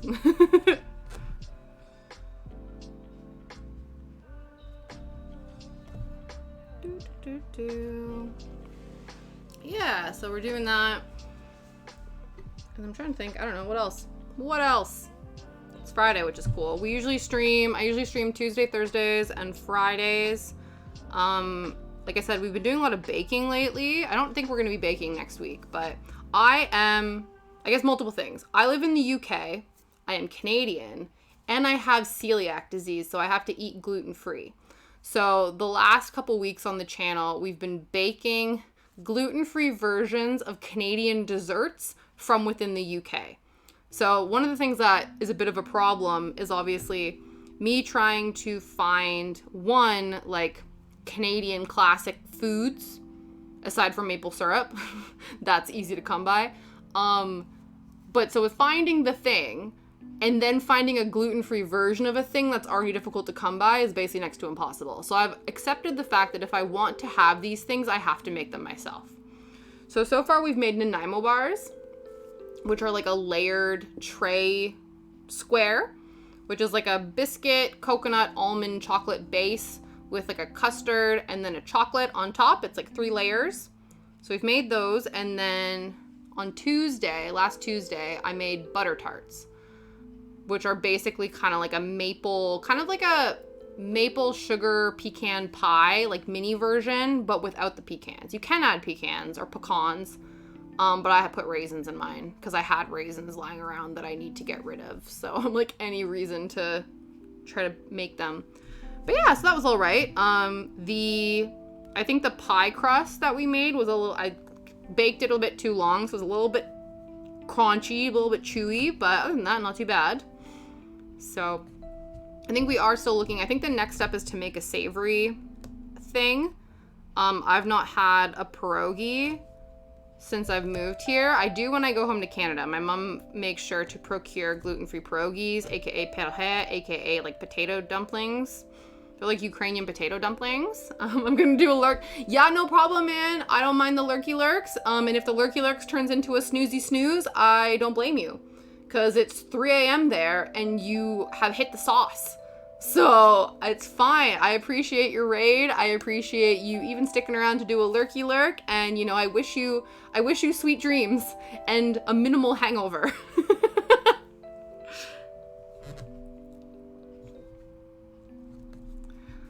But yeah, so I think the next thing I want to make, probably, again, like I said, Ukrainian potato dumplings. I think because, and I have this, well, it's not a theory, it's a fact.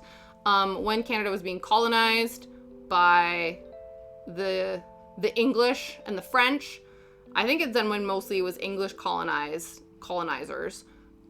They then wanted to develop some of the land in different parts of Canada, and they realized that a lot of the soil in the prairies, so that's like Winnipeg, Saskatchewan, Alberta, was quite fertile for farming.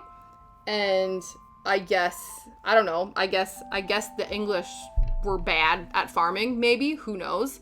My grandpa actually had a story, because he grew up on sort of like a small homestead in Canada. He didn't even have like electricity in his home until he was in like the 8th grade or something like that. I always forget like how young Canada is in terms of like the development of like industrial revolution-y, also based on like, and then also how old he is. He's in his 80s. But anyway, one of the things he did say was that in his community, which was a lot of, again, Ukrainian immigrants, he was born in Canada, but his parents are Ukrainian immigrants. And they grew up, you know, what happens is, you know, the government was sponsoring Ukrainians to come over and live in these rich, fertile soil areas, because a lot of them were farmers by trade. So they wanted them to bring up the soil and like use the soil and grow the stuff. You know what I mean? Because it sounds like the Brits weren't very good at it.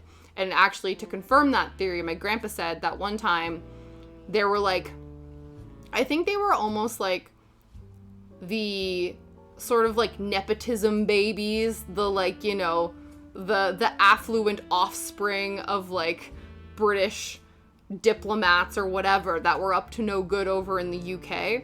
And so their parents shipped them off to Canada to learn how to be farmers in like my grandpa's homestead area. And he was laughing at Liam being like, yeah, they were terrible farmers. They were shit.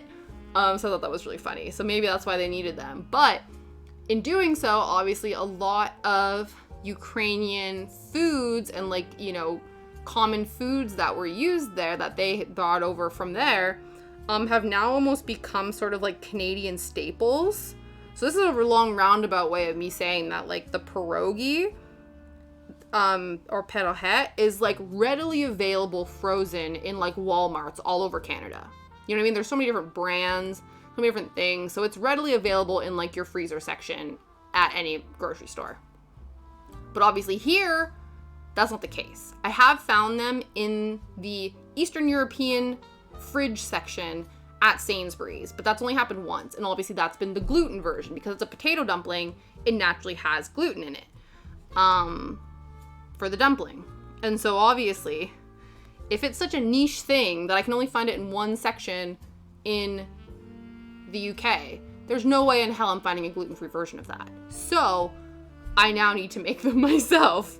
So I don't know if, again, we'll be baking next week, but I do think that in terms of the next baking stream, it will be to make pierogies. So it'll be a savory baking stream. So I'm making dough, you know, boiling potatoes, mashing them up. I think it'll be very, very tricky to get the dumpling to stay together, because that's obviously the goal, right? When you fill a dumpling, the hope is that it doesn't burst or split. So that'll be the big test. And gluten-free dough is infamously hella crumbly, so we shall see. But yeah, so my quest for gluten-free versions of Canadian classics continues.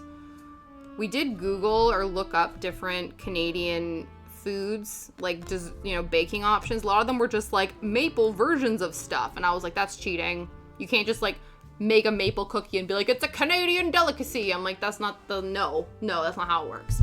I think we could make like maple fudge and stuff like that, but that's not the thing. But there was a couple things that we found. It was like a Nova Scotian molasses cookie, and then there was like a sugar pie that I think is like a Quebecois specific thing. So some things that are foods that are not reminiscent of my childhood and my Canadian upbringing, but are considered distinctly Canadian. I think that would be fun to try to make those.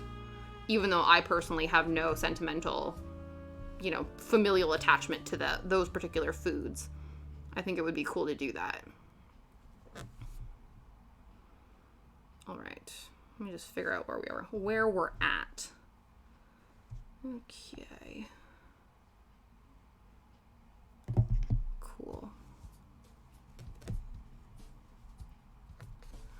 So yeah, we're finishing. You can sort of see the curve of the head. It's just like white on white, but there's a bit of texture to it. So at least it's not, the most interesting cross stitch to look at, but we'll get it done. I think it'll look nicer, or it'll look, I don't know, it'll be more visually interesting when we obviously get to work on the hat portion of Phantasma, because we'll be throwing a little bit of purple in the mix, and then obviously if we can do her other eyeball and the rest of her face. But it will be a lot of just white on white. And then though, I think what's going to be amazing is it's going to look very sort of like flat and muted, but I think hopefully if I've done the back stitching correctly, I think it's just going to make this whole thing pop, and that's what's really going to like make the whole thing come alive. Because obviously white on white is very boring, but white on white outlined in black is going to pop. Hi Kay, good morning. How are you doing today?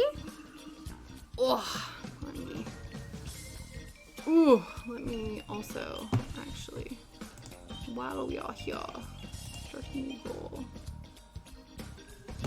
Boom. Start the new goal. Hopefully, by the end of the month, that's the goal, friends. We could probably do it. I think we got to 100 last year by the end of the month, so it'd be cool to get to 300 by the end of the month. Doing okay? Yeah? Are you on doggo detail today, or do you get a little bit of a break? Oops.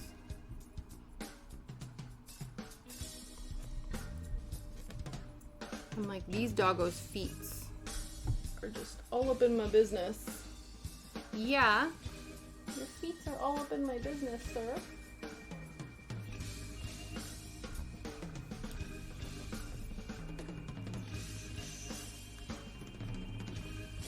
Oh, you got the day off. Amazing. That's nice. That's nice. Get to take some time for yourself. Sort out the odds and ends of life. That's good. I guess because you were mentioning that there was a lot of like holiday and stuff right now. So I guess as that died down, whatever, like there was like March break and stuff probably, right? So a lot of people were traveling. Has that, I assume, like that's tapered down or is starting to taper down?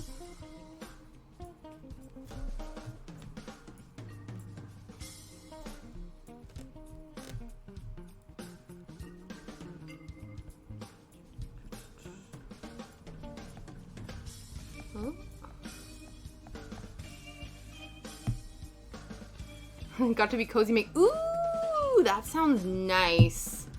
Oatmeal and cinnamon toast and hot tea. Ooh, which tea are you drinking? Do share with the class. That sounds like an excellent morning.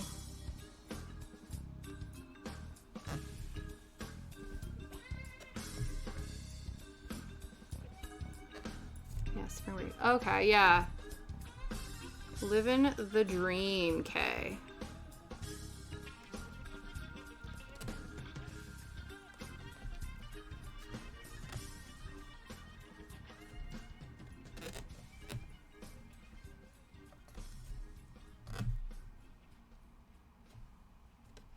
Ooh, Lapsang Souchong, nice smoky tea, absolutely.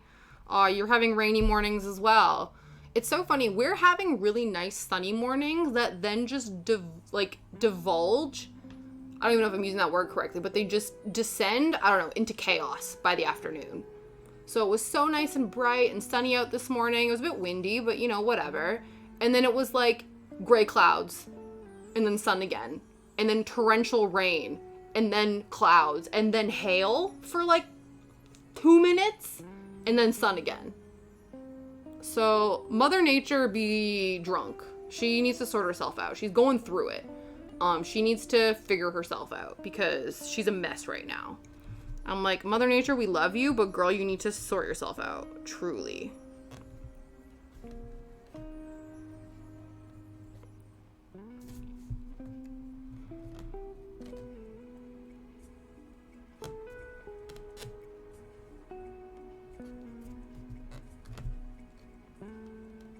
I don't know. It's meant to rain the rest of the week, too. This is just, to be fair, though, this is just like UK spring in a nutshell. The fact that we're even getting pockets of sun in and amongst the gray, gloomy, rainy, torrential downpour is nice. You know? I'm like, give me that vitamin D. All of it, please. Especially, I feel like because in the wintertime, it's like so hard to come by. So I'm like, I will take the sun. I could do without all the obnoxious wind. Like I said, our neighbor's fence panel is holding on for dear life right now. So I think it's only a matter of time before it completely falls down. And, you know, if Shadow's gonna go on a little adventure, then that's up to him. I think before, it used to make me so anxious about, like, the thought of him getting into their yard and, like, anything like that. And just, it used to make me, like, so nervous and frustrated and things. But now I've just gotten to a point where I'm like, if it happens, it happens. Also, those fence panels are your responsibility. So if you don't like our dog sneaking into your yard, then fix your fence panels. I don't know what to say at this point. I don't know. And then the other thing, too, that's frustrating, because it's also, too, like, we've done everything that we can. Like, we've, you know, MacGyvered something to stop him. We only had the one kind of MacGyverable panel, so that's done now. So we can't do anything. We've also originally tried to fix the panels, because I had a bit of a meltdown last year about them. And so Liam ordered fence panels to try to get them fixed. But then we have this issue where delivery drivers... We even try to tell them, like, we have a back alleyway to deliver things. So you have to get a small van. Like, you can't have a giant, you know, flatbed with a crane or whatever to offload stuff because you won't be able to fit down the alleyway. And so it's happened a few times where everyone's like, yep, cool, good to come down. And then they're like, oh, we can't get to your property, so we can't deliver your items. And we're like, okay. You know, and they're like, you know, sometimes too, even on the online, like there's no way for them to call. You know how like with, it's really interesting because you would think that because this happens with like Just Eat and stuff, right? So like your Just Eats, your Deliveroos, your whatever, there's delivery instructions. There's a section to put delivery instructions on there. So obviously when we order takeaway, we always tell them like, these are your options to get to the house. You know, there's a back alleyway, it's super bumpy, or you got to park up and you have to walk up. Like, it's, you know, both are a pain in the ass, but those are your options. Unfortunately, I'm sorry. But it would be really nice if delivery companies also, like, if on the infrastructure, obviously some places, you know, they go through the Royal Mail. And so the Royal Mail or like Amazon and whatever, they have delivery drivers who do seem to know the area. So we don't have issues with that. It's only for large bulk purchases, which it feels like it would make sense because if you're trying to, like, bring fence panels, or we tried to order like concrete slabs because we're trying to finish up our back garden area, and they called Liam up and they're like, well, we can't fit down the alleyway, but we can drop all the slabs off at the end of the alleyway for you to pick them up. And he's like, I'm not gonna walk 60 concrete slabs like 7 minutes from, you know what I mean? Like, it's just, no, it's a pain in the ass. It's not going to work. It doesn't help. And so it would be really nice if you could then put on the delivery instructions for big things like that. Like, by the way, this is how you get to us to drop things off. Please bring your smallest delivery van to do that. And obviously certain things have weight restrictions, and I get to if they have like a bajillion deliveries that day, they want to put it all on a flatbed and do whatever. But it's like, I don't know, like it just, I don't know. Maybe there's no perfect solution, but I just think like there's got to be a way. There's got to be a way to be able to do that. You know what I mean? But I don't know.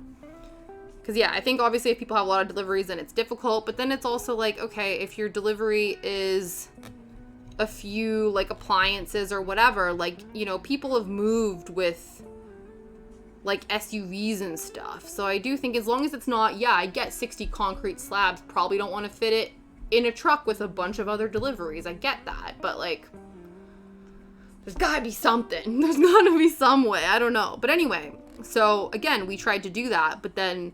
So we tried to get fence panels, but the company was like, well, we can't get them to you. And we're like, okay, fine, cancel the order, because, like, we don't have a vehicle big enough to bring the fence panels.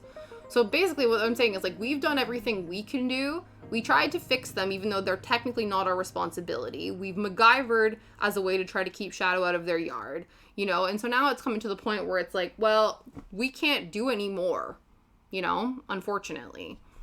And also, again, like I said, it's technically not our responsibility to do anything with those panels. You know, our fence panels, basically the way that the UK houses work is you have your yard, but like, you know, if you have a fenced in yard, one half of the fence belongs to you and the other half of the fence belongs to your neighbor. And so you're only technically responsible for one half of the fencing in your yard. The whole yard is yours. But what is used to divide the yards between the properties, each house is responsible for one. And so we then, obviously, when our fence panels were breaking, even our neighbor was like, oh, your fence panel's a bit broken, whatever. We were like, yep, perfect. For some reason, they were able to deliver them then, because we did get 2 fence panels delivered, like, years ago when we first moved in. So I don't know what's changed. But yeah, so like the fence panels are all breaking, and it's like, okay, cool, we can fix them because those are ours and we'll sort it out. But, you know, some people, and, you know, I get it. Like, sometimes it's not, you know, especially if you don't spend a lot of time in your back garden, whatever, you don't see that as a priority. But we think, too, though, I think I've told you guys, we think that they're gearing up to try and sell. Because they've been, like, it looked like a surveyor came in, took a bunch of photos, random people that we know they don't know because they're showing up in masks, and they're, like, random elderly couples and things like that, you know, don't seem to have any, they just come and they go in like 10 minutes. So we're like, that seems like you're showing people the house before it officially goes on the market. And then they did say like, they told Liam like, oh hey, we're gonna so the neighbor told Liam, oh hey, we're gonna replace the fence panels. And we're like, cool. So they said that, they're just not done it yet, but whatever. There have been times just doing Uber Eats where the app directs me to a locked back gate or something, and I can never find a way to just tell Uber, hey, the directions are on this address. Yeah. That's interesting.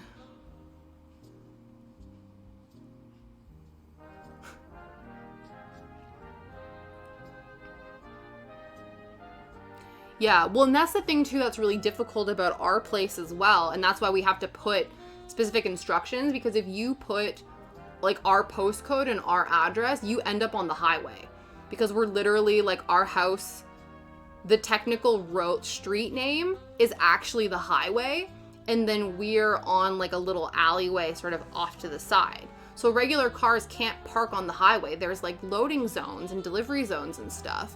So it's really annoying, because if you do type in our postcode, you will end up on the highway.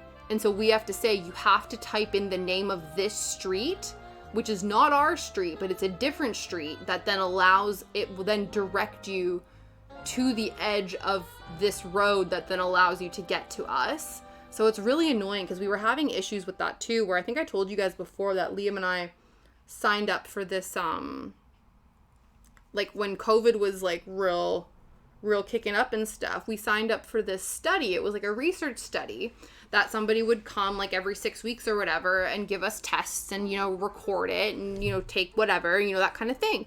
And I'm always a big proponent of research. I think research is really important, especially when it comes to like health research and all that kind of stuff. And so I was like, yeah, absolutely want to do that. But then what was happening, and it was really stressing me out, is the volunteers would call and they'd be like, I can't park here, you know, your address is telling me it's here, I can't do this, whatever. And like, they were getting really frustrated. And I was trying to explain to them, this is what you have to put in your GPS. And then whether or not there was at one point, this one woman was like, you know, I guess, you know, understandably frustrated. But she was like, I typed in what you said and it still took me around and I'm back here again. I've done this 3 times. And so I was like, at the end, I had to be like, I don't know what other instructions to tell you. I guess you just have to not, like, you have to just mark that you were unable to come to our place. Like, just, and in the end, I had to call the research people and be like, you have to take us off this study because none of the volunteers can find our house. They get frustrated and then it stresses me out. And then it's like, well, then it's not worth it. You know what I mean?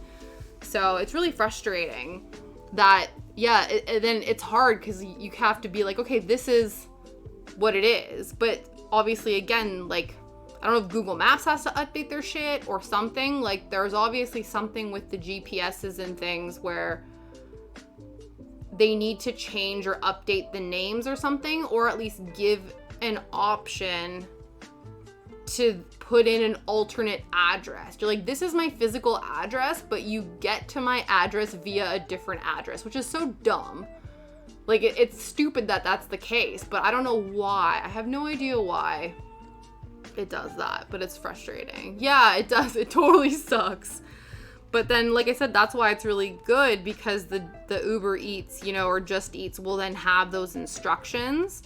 But obviously, it's difficult if people don't actually fill those out, right? Because then as the driver, like, that's why we always, because they're at one point, the other day our food was late, and it usually doesn't happen. Usually we have this sort of weird thing where Liam's phone is cursed. Every time we order Just Eat off of his phone, the food's always late, stuff is missing, it's always chaotic. So we always order Just Eat on my phone because there's never any shenanigans when it happens.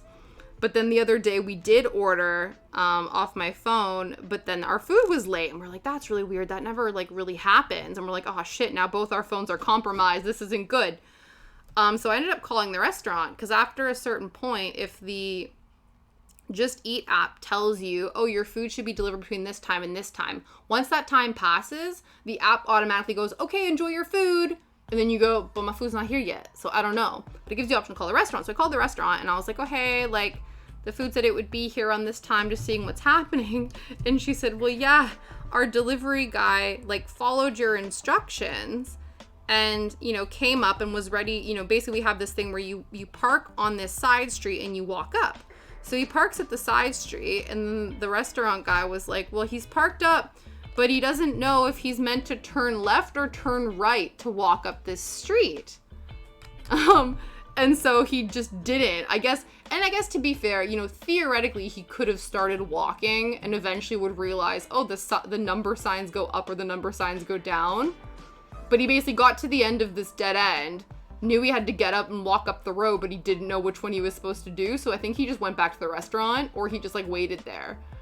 And so I was like, oh shit, okay, so now we know when we update, like put the little update in the restaurant, we go park on this road, turn left to then walk up to our place. Just try to make it like as simple as possible, because I know that's one of the things that I always hated, and that's why I could never be a delivery driver, is like trying to find people's houses.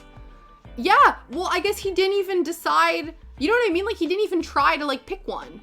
He just like came at a crossroads, and instead of picking one, it was like this weird thing, because I guess if his goal was to not waste time, as in like, oh, if I accidentally walk up the wrong side of the road, I'm gonna have to spend, you know, another 10 minutes walking back up to the other side of the road.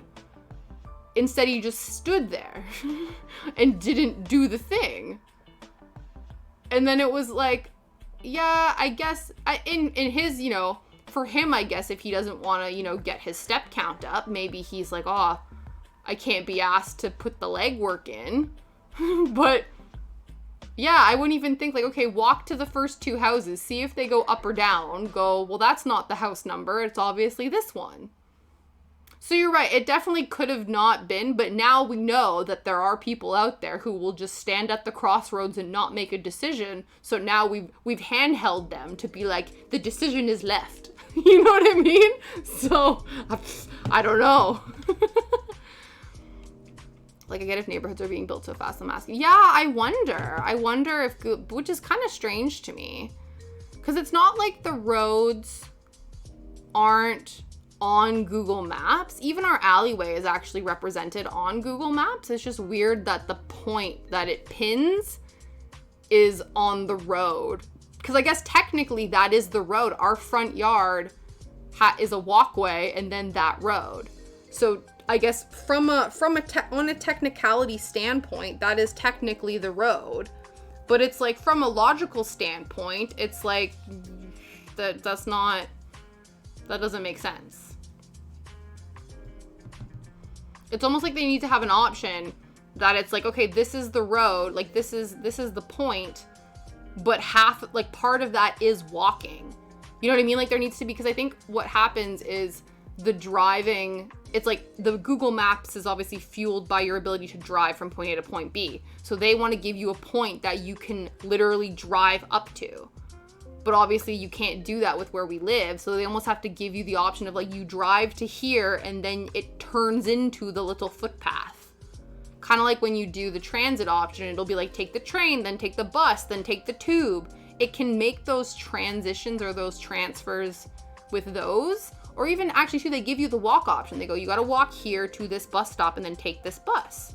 So they should be able to do it with the car option as well. They obviously just aren't thinking about that. But yeah, I can't imagine not even trying. Yeah, I don't know, man. He just couldn't be asked to walk that day, I guess. Who knows? Who knows? Oh, I was in the middle of parking this. But yeah.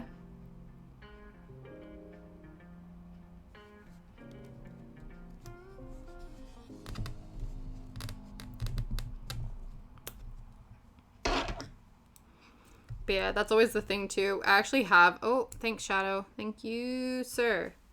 Yeah, there you go. Go belly up. Hello. Yeah, it's a tough being you.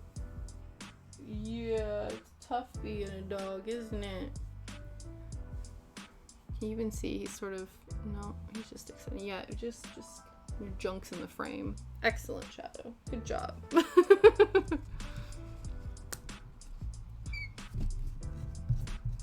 But yeah, that was the one thing I always like stressed about, especially too, the other thing as well. I don't know if it happens a lot in the States, but there's places here that like, cause I'm so used to a formula of a street name, right? You have the house number, or, you know, you have the apartment number, and then you have the house number, like you have the number and then the street and then your town, whatever, postcode, whatever, right? That's like the formula of an address, a mailing address, right?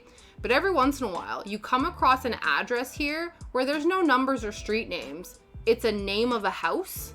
So it'll be like the house name, street, country, like town, city, whatever. And that just, I remember the first time that happened to me, I was working and I had to find something called the vicarage.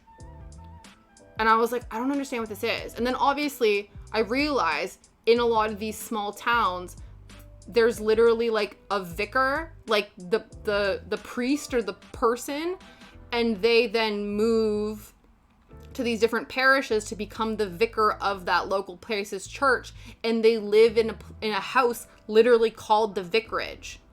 I didn't know that. I was like, I don't understand what vicarage means. I don't know what this means. Yeah, I'm like, I don't understand. This is a name. I'm like, that doesn't make sense. Why is your name listed as a physical address? It should have a number and a street name like every other address, but it doesn't. And so my, like, you know, Canadian metropolitan ass didn't realize that all these small little towns have like a literal house that the vicar lives in, and instead of giving it a number and a name, it's just, well, it's the vicarage house. Like, that just seems like some old-timey stuff.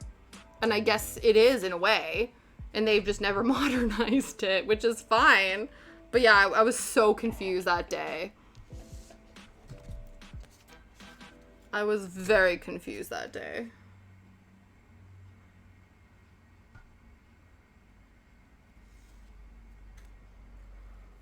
Ugh.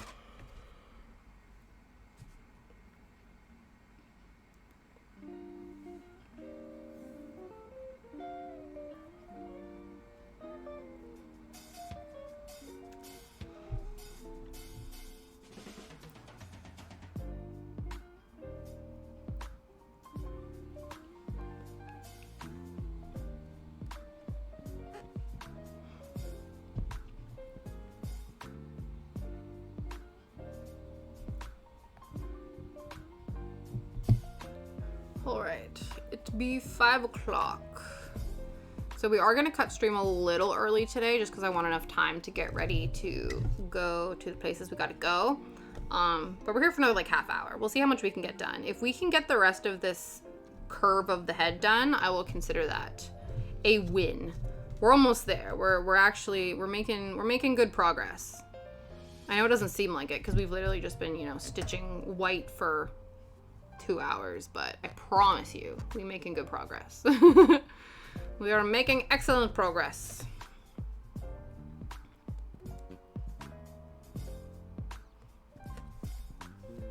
I think it might be, because there was a bit where I was a bit confused because some of them were like 2 levels and then the other ones are just like slowly cascading down. Now I think we're getting to this like 1 cascade down bit for a little bit. So I think I can I want to continue just like stitching the outline so then we can finish that curve and then we kind of know where we're going. Because I always find too, it's helpful if you can do an outline, at least for me. It's like a lot of brain power to just stitch the sort of outline of something. But once you do, then it's like brainless because you're just filling in.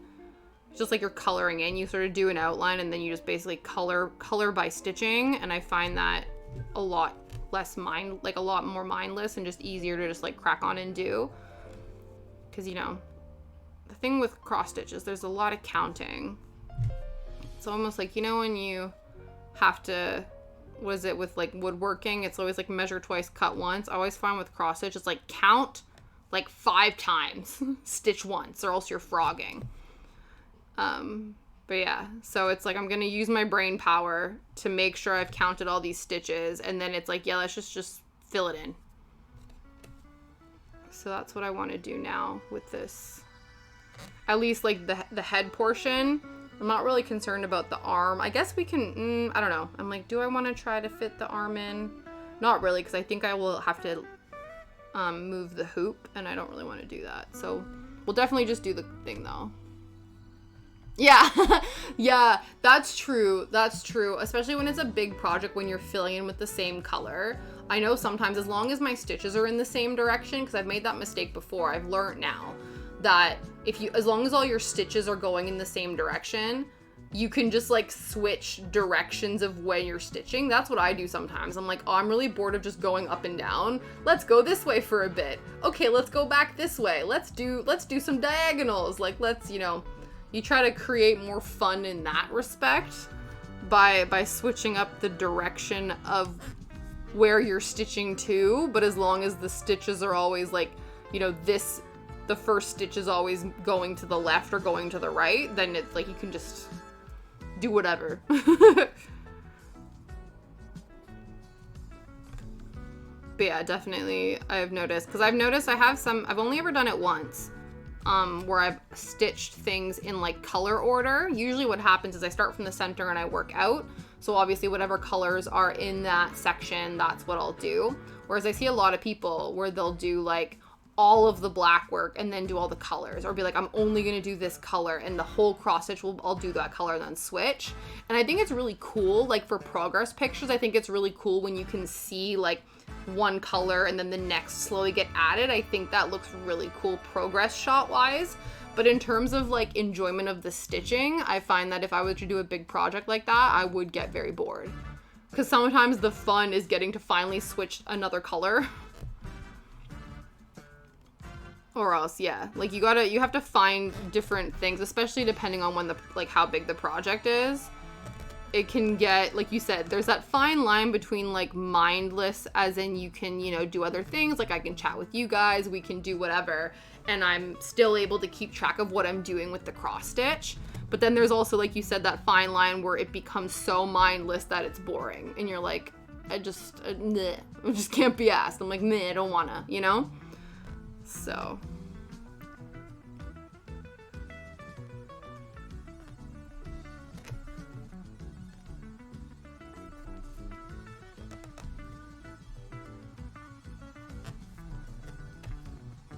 I do think it might be time for a little snack break in a minute. So I'm feeling a wee bit peckish.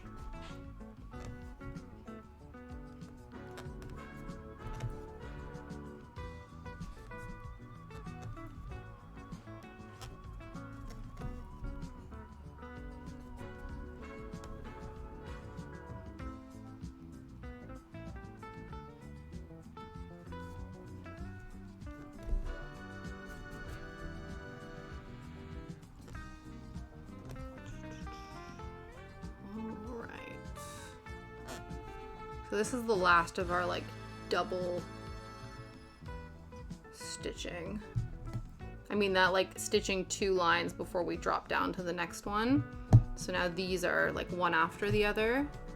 So I'm gonna just kind of do those individual stitches just so we can get an idea of the curve we're achieving. And then again, mindless infill.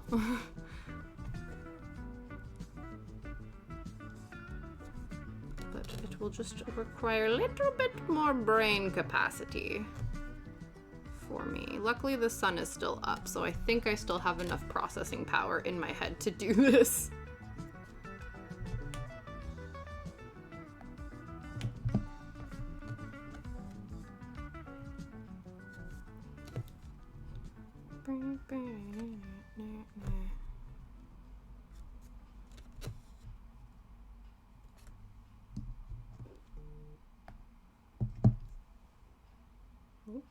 Whoop, whoop, whoop.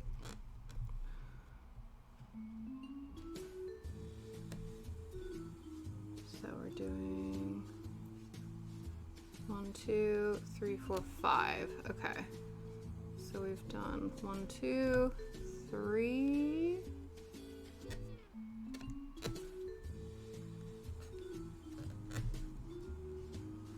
4.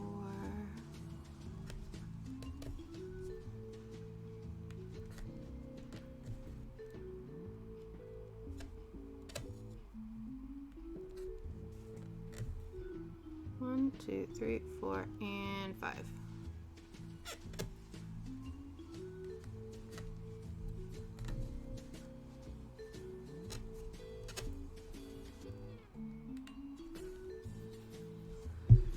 Okay, so 1, 2, 3, 4, 5. All right, and then, I don't know, I'll try to finish this curve. So then we go down 2. Down 2, down 1, down 2,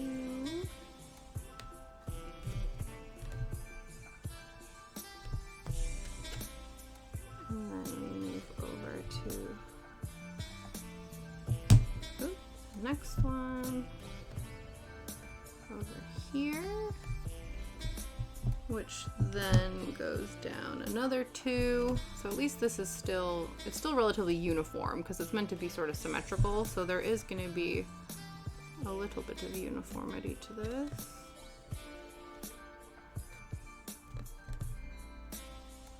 So that's now 1 and then down 2.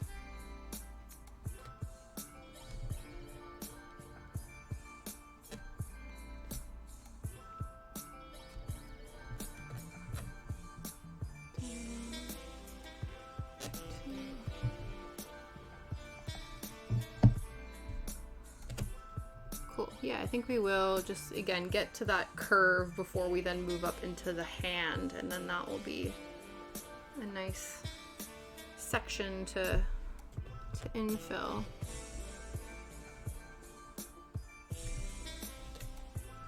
And we'll have a more completed skull. We're actually getting like the curve here, which is nice.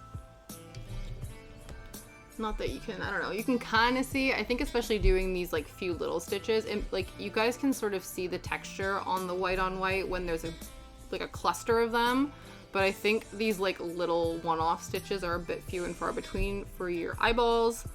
But so you're just gonna have to trust me. You're just gonna have to trust me that they're there. I'm not just like, you know, pretending to stitch for the past 2 hours. I promise you we're actually making something. It's just not very easy to see right now. But again, once we finish it and then pop that black work back stitch on there, it's all gonna pop.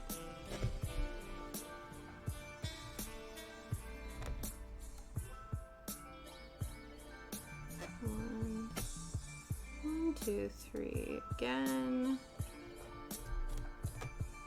So 1,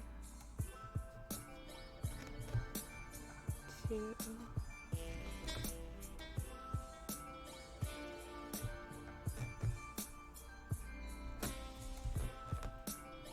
And 3. Oh.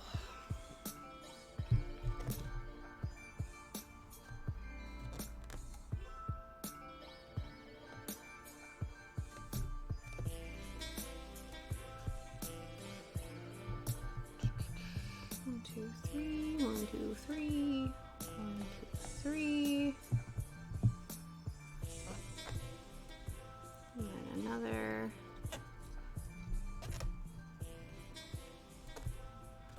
One,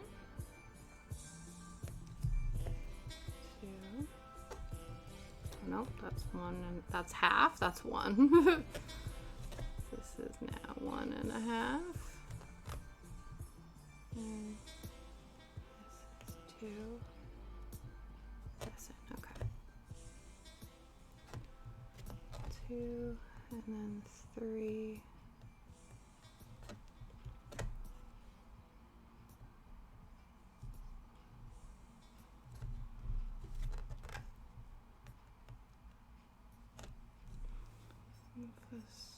There we go.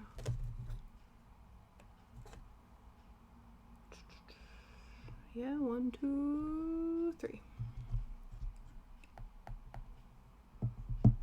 Cool.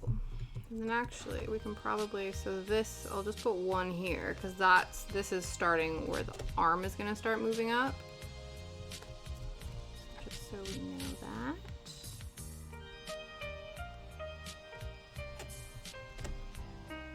There we go. We have a curve of a head. She's starting to look like a ghost now. Or at least a quarter of a ghost.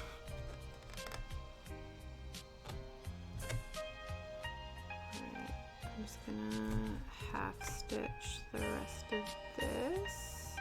And then I believe it is snack time because it's becoming more difficult for me to see the white on white, and I do think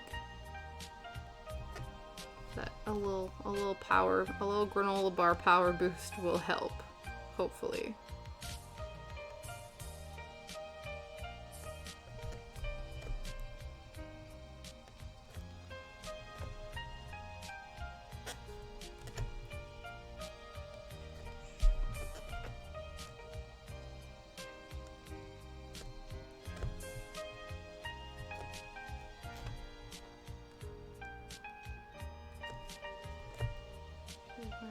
Would it help if I don't know if it would. Cause I'm like, technically these glasses are meant to be for long distances, but because I've had a massive headache today, I've been wearing them just because my eyes have been really sore.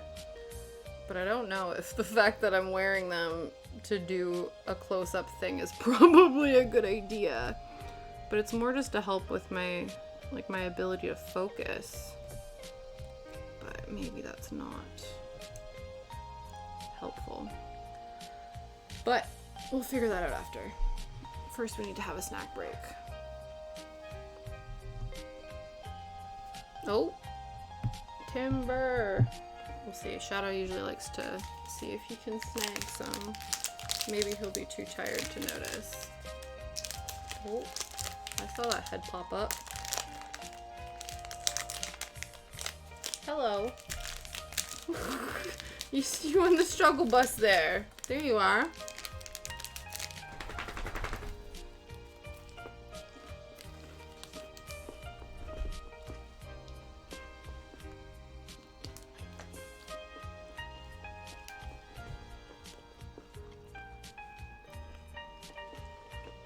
Hello.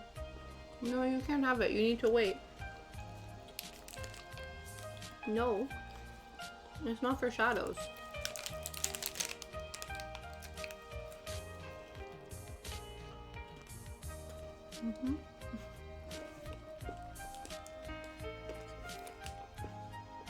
Usually I would take a bite and then continue stitching, but he's not gonna let me put an open granola bar on the ground and just like be chill about it. Yeah. So we need to consume the whole thing. So give me a second, you guys. Yeah.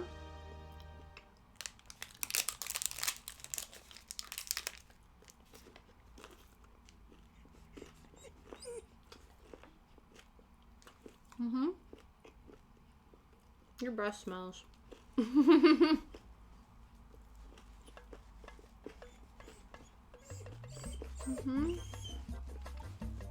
I'll let you have a little bit. You just have to wait. Yeah. Here, come back up here. No? Okay. Here you go.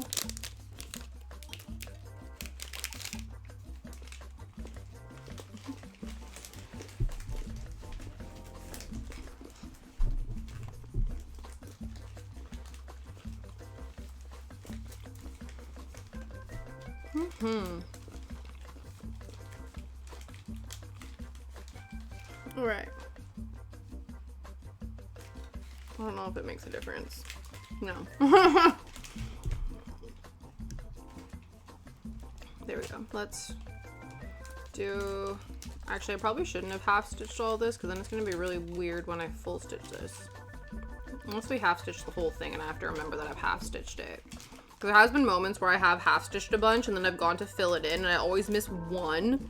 Then I have to thread a needle just to stitch one stitch. And not even a full stitch, a half stitch. It's always really frustrating. So I guess as long as I remember to fully stitch these on the way down, then it should be fine. I'm gambling though. I'm gambling on future Tasha to remember that these are half stitches and not full stitches.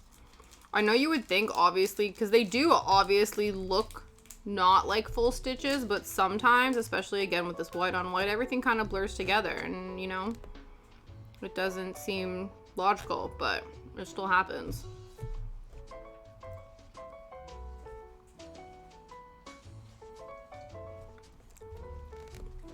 Hello. Have you left the sofa now? You're like, no more. Bye, bitches. Huh? He's gonna probably go see what Liam's up to. Yeah? You gonna go see Liam?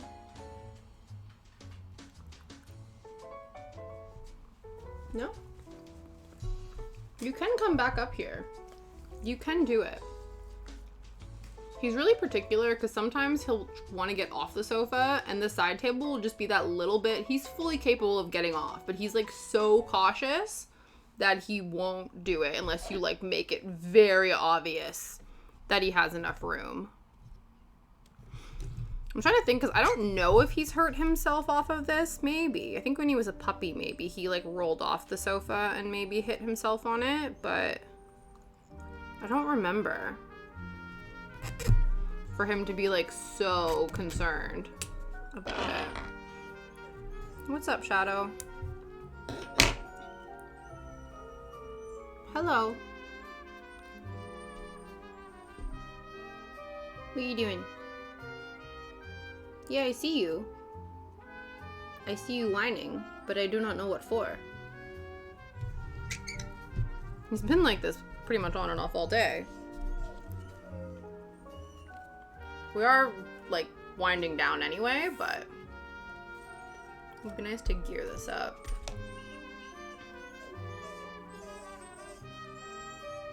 Maybe he's just singing along to those sweet, sweet jazz tones. Yeah? Do you fancy yourself a jazz singer, Shadow? Is that what you're saying? You're probably more of a blues singer. Just because, you know, you're whining, so you're discussing your pain and suffering and torment. That feels very blues appropriate, you know? All about singing about your struggles. Being a dog, it's very tough. You just have such a tough life. Okay. He has asked to go outside. We'll see if he actually wants to. Give me 1 second. Basically what happens is he hits the door to go out, and then he just likes to stare out the door and not actually go anywhere. So we'll see. Give me 2 ticks, and I will go see if His Majesty actually wants to go. Do you actually want to go outside? You are now back here, so I'm assuming that you actually don't. It is, honestly. Yeah, you're gonna sing me your struggles. The struggles of being a dog.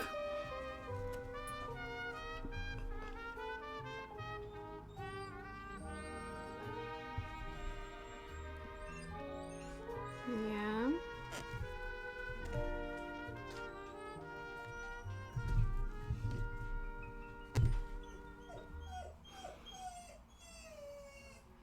Nobody knows the struggles I've seen. Nobody knows my sorrow. Nobody knows the struggles I've seen. No, no, no.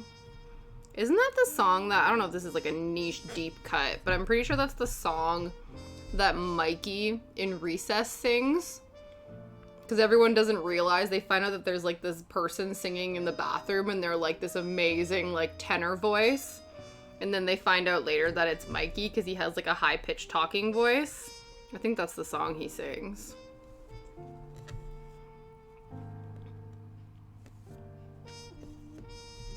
There we go. He's gone to go complain to his fur dad. Okay, we got a knot back here. We got a knot. We've got a knot.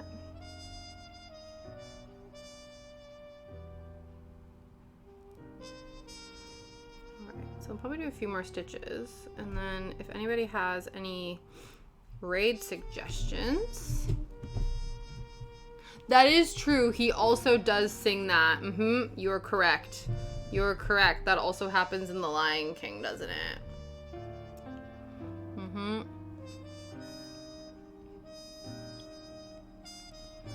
Yes, I forgot about that. That is true.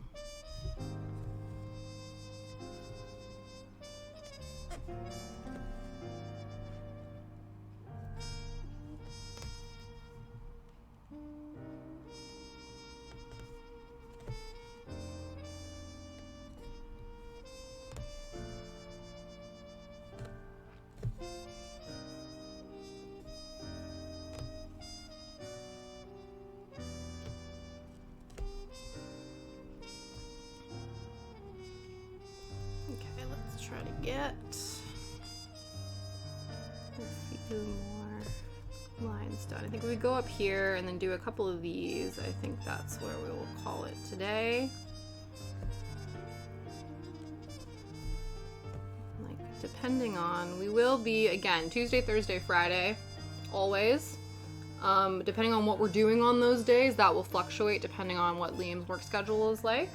So we'll definitely, hopefully if I get the desktop situation sorted, we will be cross-stitching, gaming, and possibly starting one of our craft kits next week.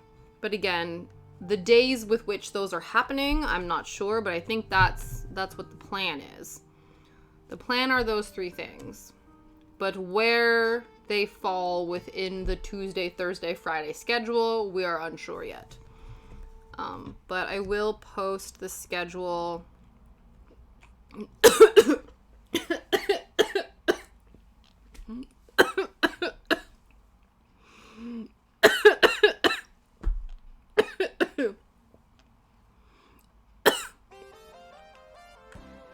I just choked on my spit.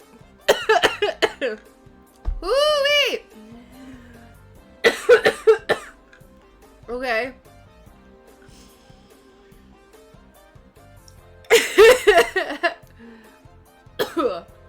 Don't you love that? When your spit goes down the wrong way? Whew! Okay. That was a fun note to end on. Okay. What was I even saying? Oh, yeah. Yeah, those are the things that are happening next week. Yeah, right? Don't die. Yeah, that's the plan. Oh. What I was saying before I got rudely interrupted by my own saliva is, I will post the schedule on our Discord if you guys are in that. If you're not, yeah, I just love aspirating, right? Exactly.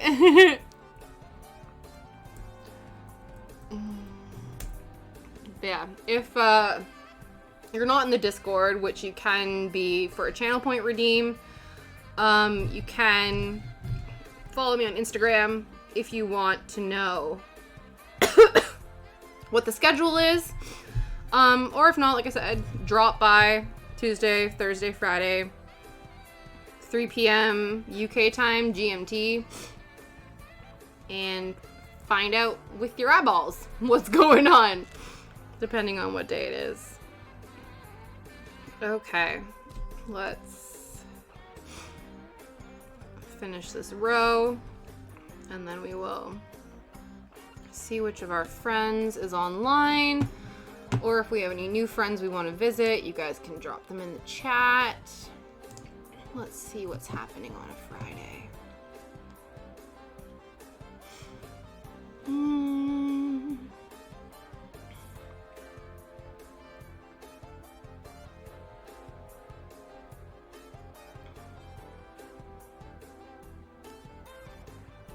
We're gone. Soap Passion, Pop-Tart, Dragon Rider. We rated Dragon Rider yesterday. Are these my recommended channels?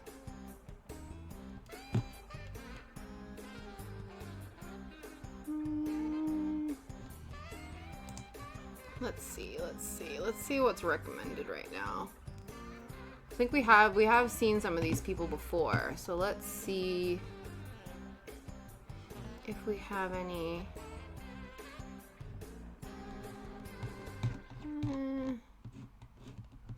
Wow, my recommendeds suck. We can go see Pop-Tart. I think that's what we'll do. We'll go and see Pop-Tart. They're super chill. They're making mermaid profile picture commissions. That should be fun. Alright. I wonder if she's making them for our friend Jazzy. Because I think she does a lot of like emotes and things for her. So I wonder if that's who she's making them for.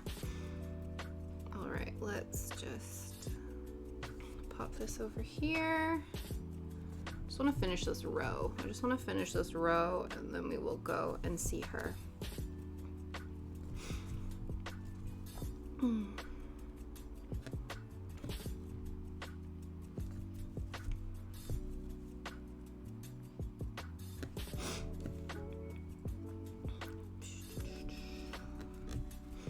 So we got 4 more stitches, I think.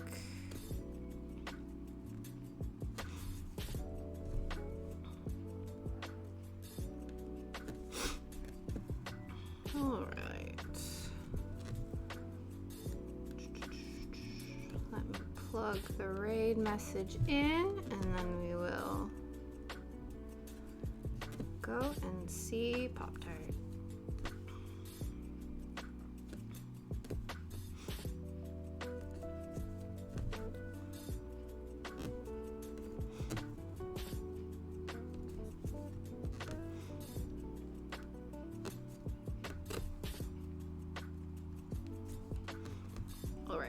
Done. Finito. That row.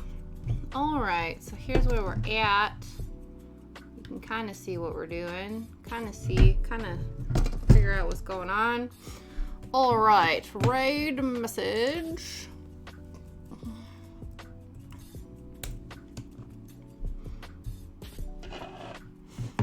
Let me copy that for myself.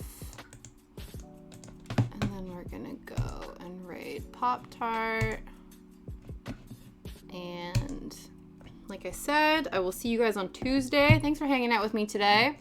Sorry, the last few minutes was just me choking on my own spit. But we had fun. We made some progress. We will make more progress. And hopefully I will see you guys in the next one. Have an amazing weekend, and I will see you guys later. Bye.